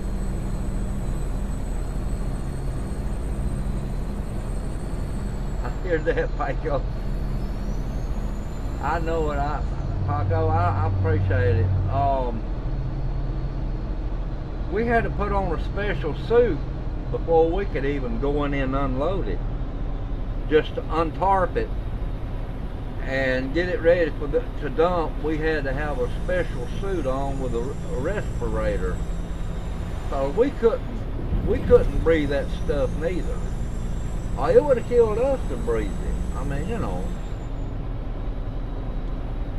And then one time we picked up, I think there was 7 of us picked up a load in Savannah, Georgia. And it was where there was a zoo there in Savannah. And the thing that we took up was a petting zoo for ponies. And it'd been there for years. And they shut it down, and we had to take that stuff up. We dug down about 6 foot to get to the good soil, and they tested it.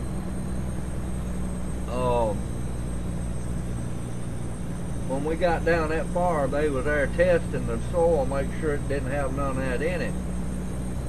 That was where ponies had peed, dookie, all this other stuff there for years. And we had to take it up.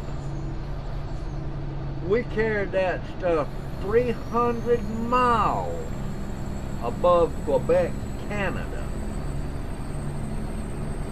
We were 1,500 miles from home when we unloaded. And when it pays a truck driver $7,000, what do you think it pays the owner of the truck? We got $7,000 for them 3 days of work.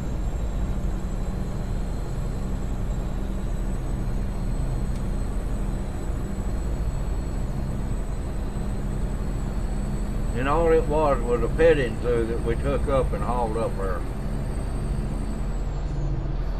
Some people, we go to a hazmat place and pick up stuff to go to Email, Alabama, or we have one in Michigan, Email in Florida. And some of the times the man that was there in charge, he said, I don't know why they doing this. He said, I'd let my kids play in that dirt right there. That's how harmless it is. But the government wants to haul it off to put it in a dump. And he said that barely does have a trace of having, you know, I think it's HBT or something like that. Anyway, he said I'd let my children play in that right there. It ain't that bad. But he said the government makes us take it away. So we take it up there took us 3 days to go up there and back. I'm not gonna get no fuel here in Mexico. I'm getting out of Mexico. Anyway, stuff like that, we had to do that. I hauled a load down to Email, Alabama. That's South Alabama on West Alabama. It come out of Tennessee, and it was a warehouse that they had been there a long time, and we had to haul it to Email, Alabama. 4 or 5 trucks down there, and we got down to Email. I sat there after I went across the scale to getting ready to put my suit on before I go down into the dump area, and I got to noticing things coming across the scales. I said, look, what in the world is this? I thought to myself, I said, this is, you know, the people that works here. It's Friday evening, it's probably their stuff they're bringing in, you know, they're going to pick it up and carry it with them. No, it wasn't. It was put into the dump. I seen 2 yachts, 45 to 50 foot yachts, put in that dump and destroyed. I seen Peterbilts, Kenworths, all kind of trucks put in there and destroyed because of that stuff. And kind of make you sick to see that about them yachts, man. Them were beautiful daggum boats, but they destroyed them just like the government wanted them to. Stuff like that, you have to live with it, you know. The truck driver ain't got much himself, and he sees stuff like that going on. It makes him wonder, you know. Them yachts were beautiful. I was looking at them. They were beautiful, but they was in a warehouse where that stuff was stored, and it was transformers. They get off of poles all up and down the streets where we live and everything. Transformers, electrical transformers, was stored in that building, the same place where they had them yachts. And they said that stuff got into the wood work and into the seat, into everything on them yachts. And once it gets in there, you can't get it out. So that was kind of sick to see that thing tear that boat up, man. I had motors and all. They didn't take nothing off of them.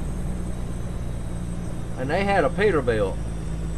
Nice Peterbilt. They drove across the scales, drove it down into the pit, and got out of it. He had a suit on, and they crushed that truck right there where I was sitting. And I said, my God, beautiful truck. Stuff like that goes on down here in Email, Alabama. Our government is taking our stuff away from us like that. I don't know if it's harmful or not. They say it is. But when stuff has been around electrical power, stuff like that, transformers, they take them and do away with them, no matter what it is.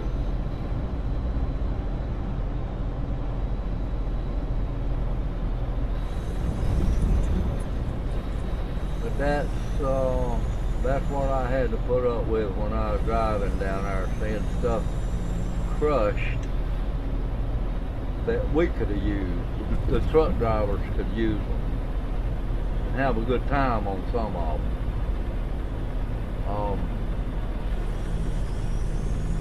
They even went as far as saying that the stuff gets into the metal on the truck, on that truck, because he told me, he said that thing come out of a warehouse where them transformers was, and he said that stuff gets into the metal on these trucks. I said, how can something like that get into the metal when it's got paint on it?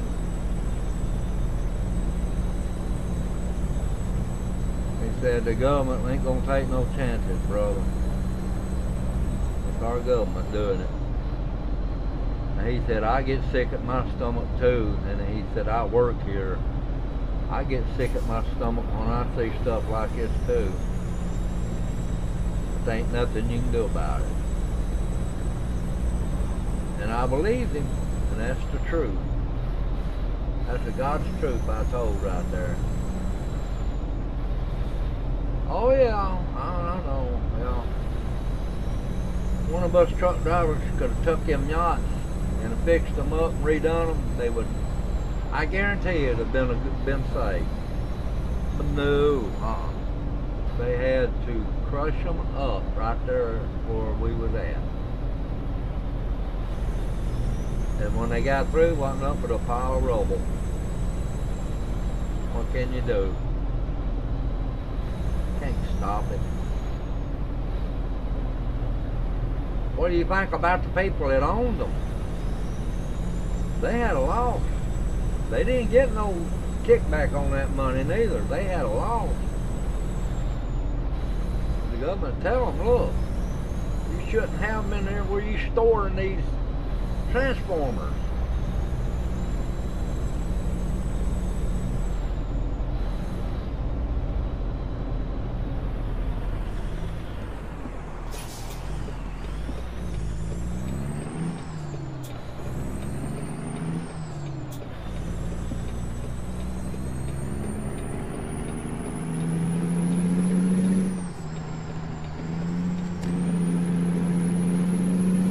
Oh, here we go back on the dirt road again.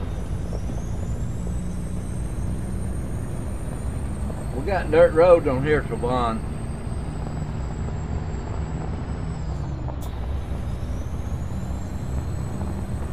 It took me 24 hours to go down there and get back to right in here somewhere.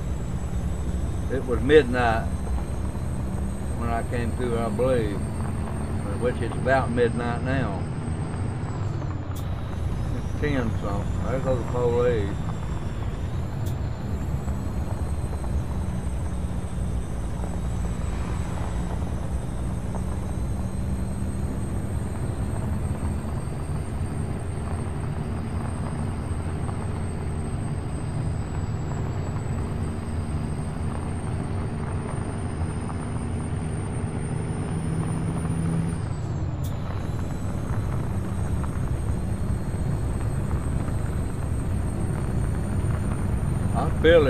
I can feel this road in my steering wheel. I feel them rocks underneath it. Shake my hand back and forth. Oh, here's that water. Oh.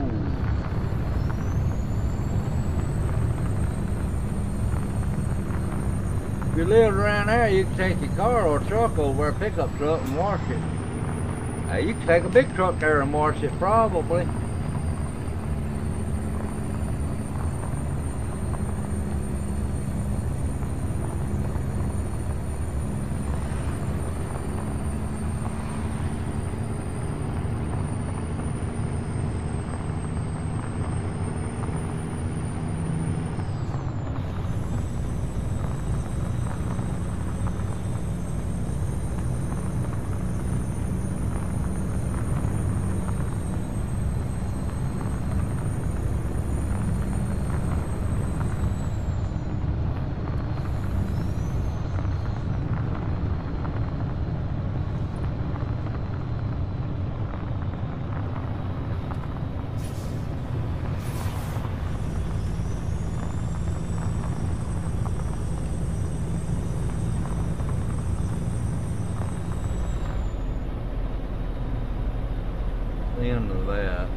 They're good.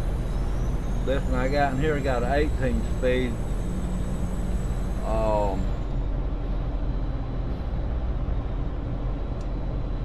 With a retarder, and I got 330 rear ends under it. So 330 rear ends seem to be a pretty good rear end for this truck.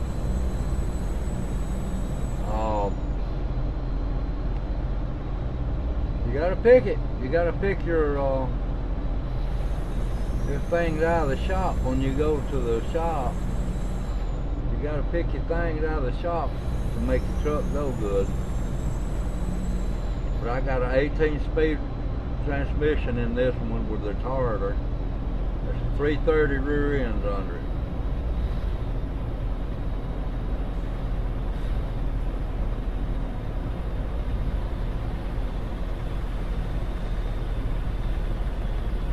If you got them any higher, they'd pull good, but they wouldn't run fast. They'd run out of room in the top end, but they'd pull real good. I had 456 rear ends under my tri-axle dump truck that I had local. It wouldn't run on top end, but son, I'm gonna tell you something. It would pull. And it did pull too, and I kept that thing on the run. Like I said, it wouldn't run about 55 miles an hour on the interstate, but that was it. But it'd pull. Them rear ends cost me $2,000, both of them.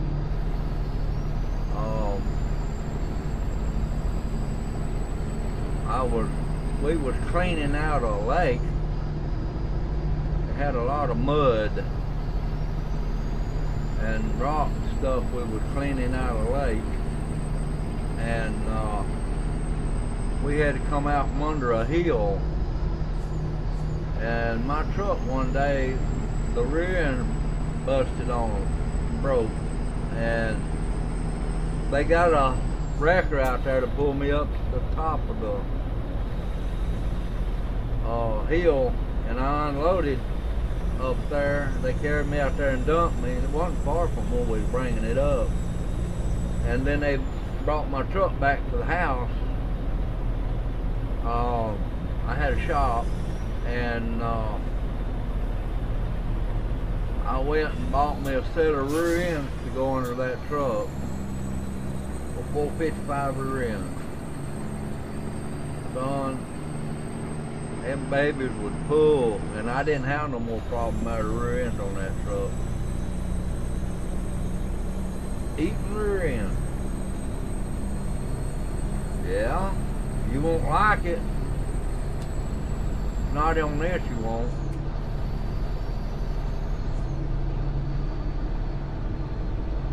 Now, if you got a if you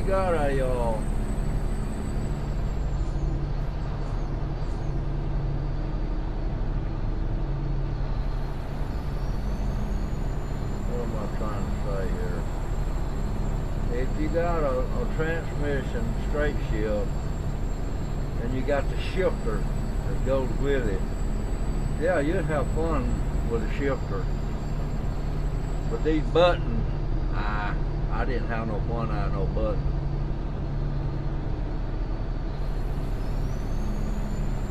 Yeah, I reckon it was just too simple.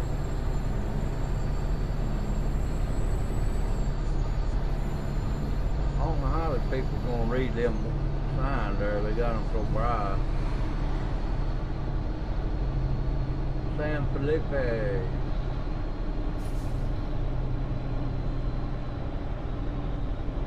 No thanking. I don't want no fuel.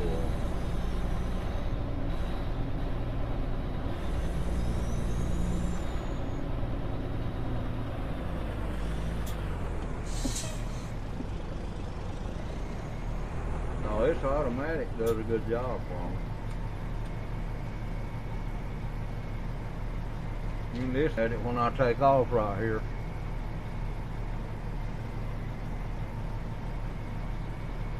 Put that in. Too many cigars. All right, listen at it.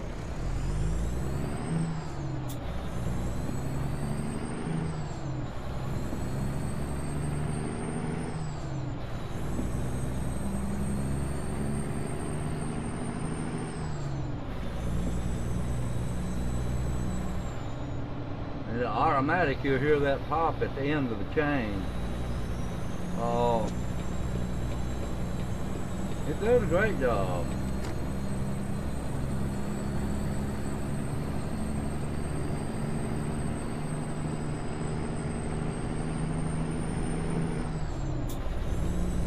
Hear that pop at the end of it? That's where it's changing.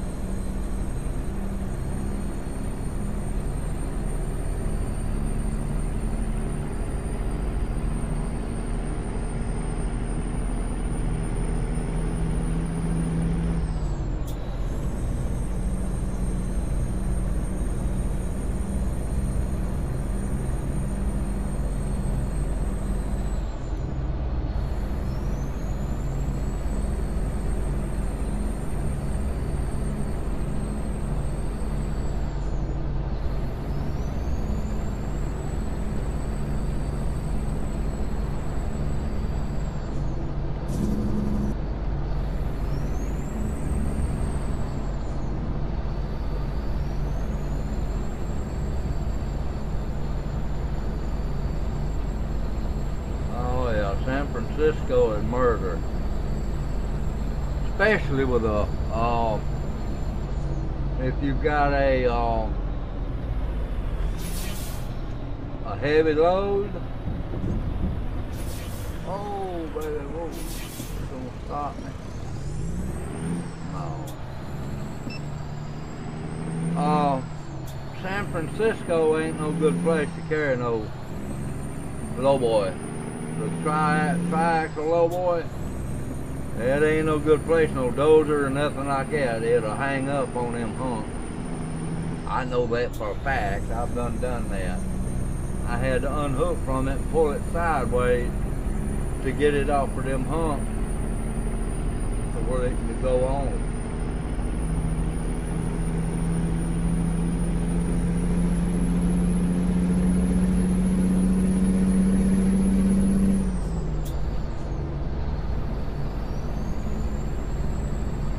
Right here is high gear, 8 high. Well, it's got 8 high and 2 reverse is what's the 18 speed. It's got 2 reverse.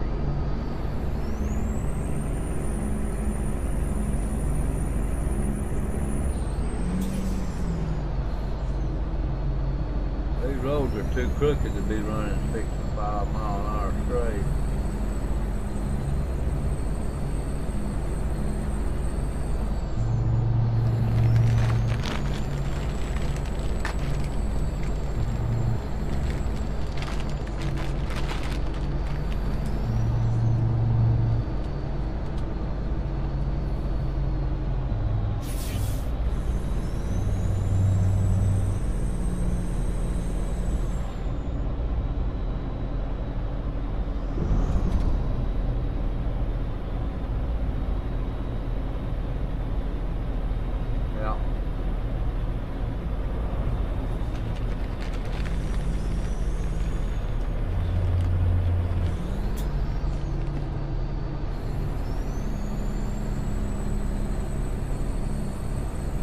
I'll just stick to the automatic.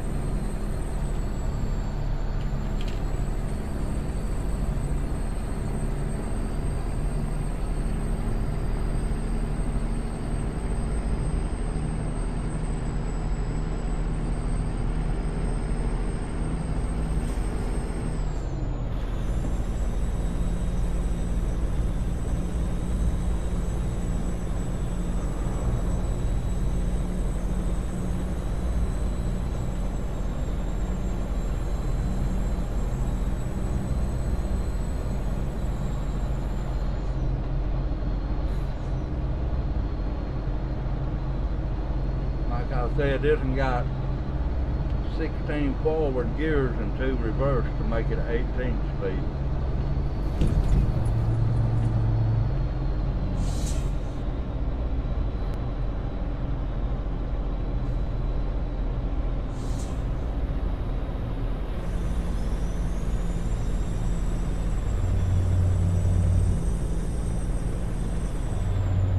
Hey Adam. How you doing, Adam?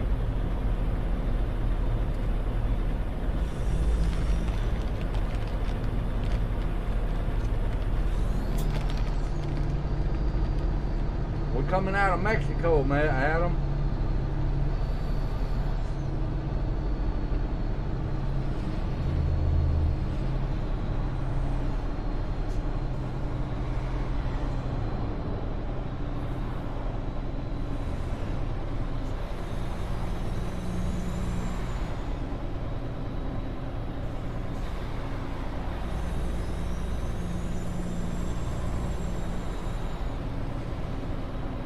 I heard that.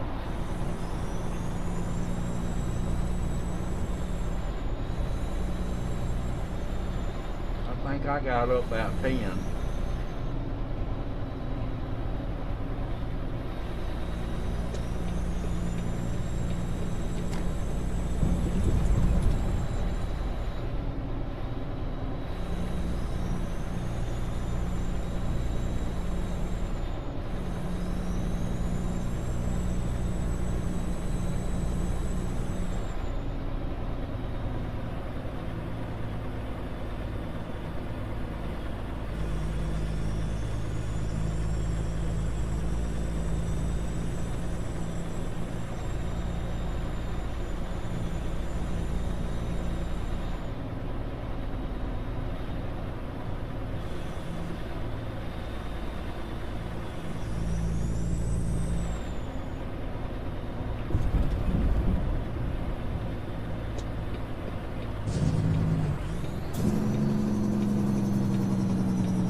The engine I had in my cowboy was a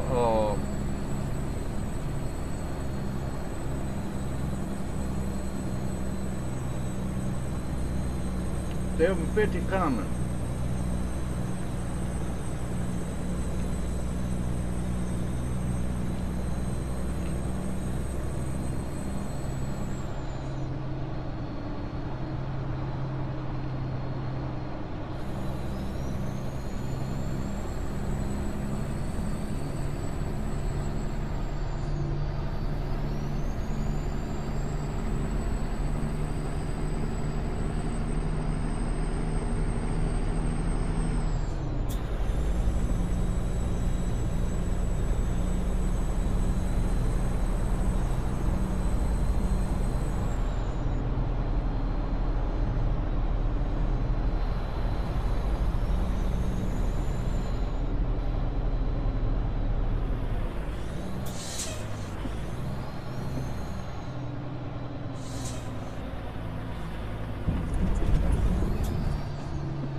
just a regular 750 commuter boat.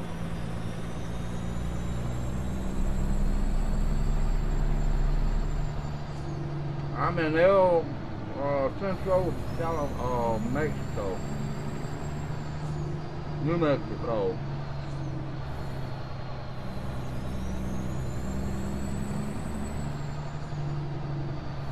I gotta go right down here and get me some diesel fuel too.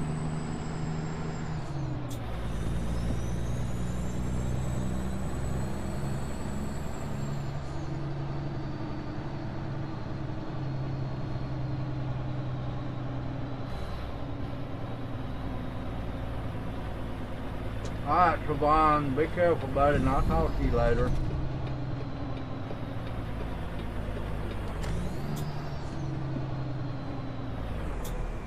I believe I'm finna get off too for a while. I've been on 2 hours and 30 minutes already.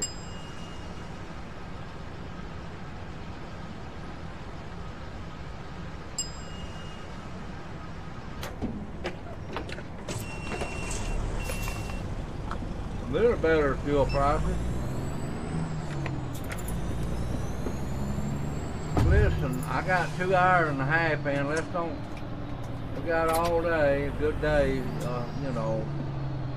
I want to let her rest a little bit. I'm tired, my feet tired for sure. I was in 4 hours and something before this, or 5 on my farm. I talked to you guys after a while, sometime after a while. Till I see y'all again, may God bless. I'm cutting her off.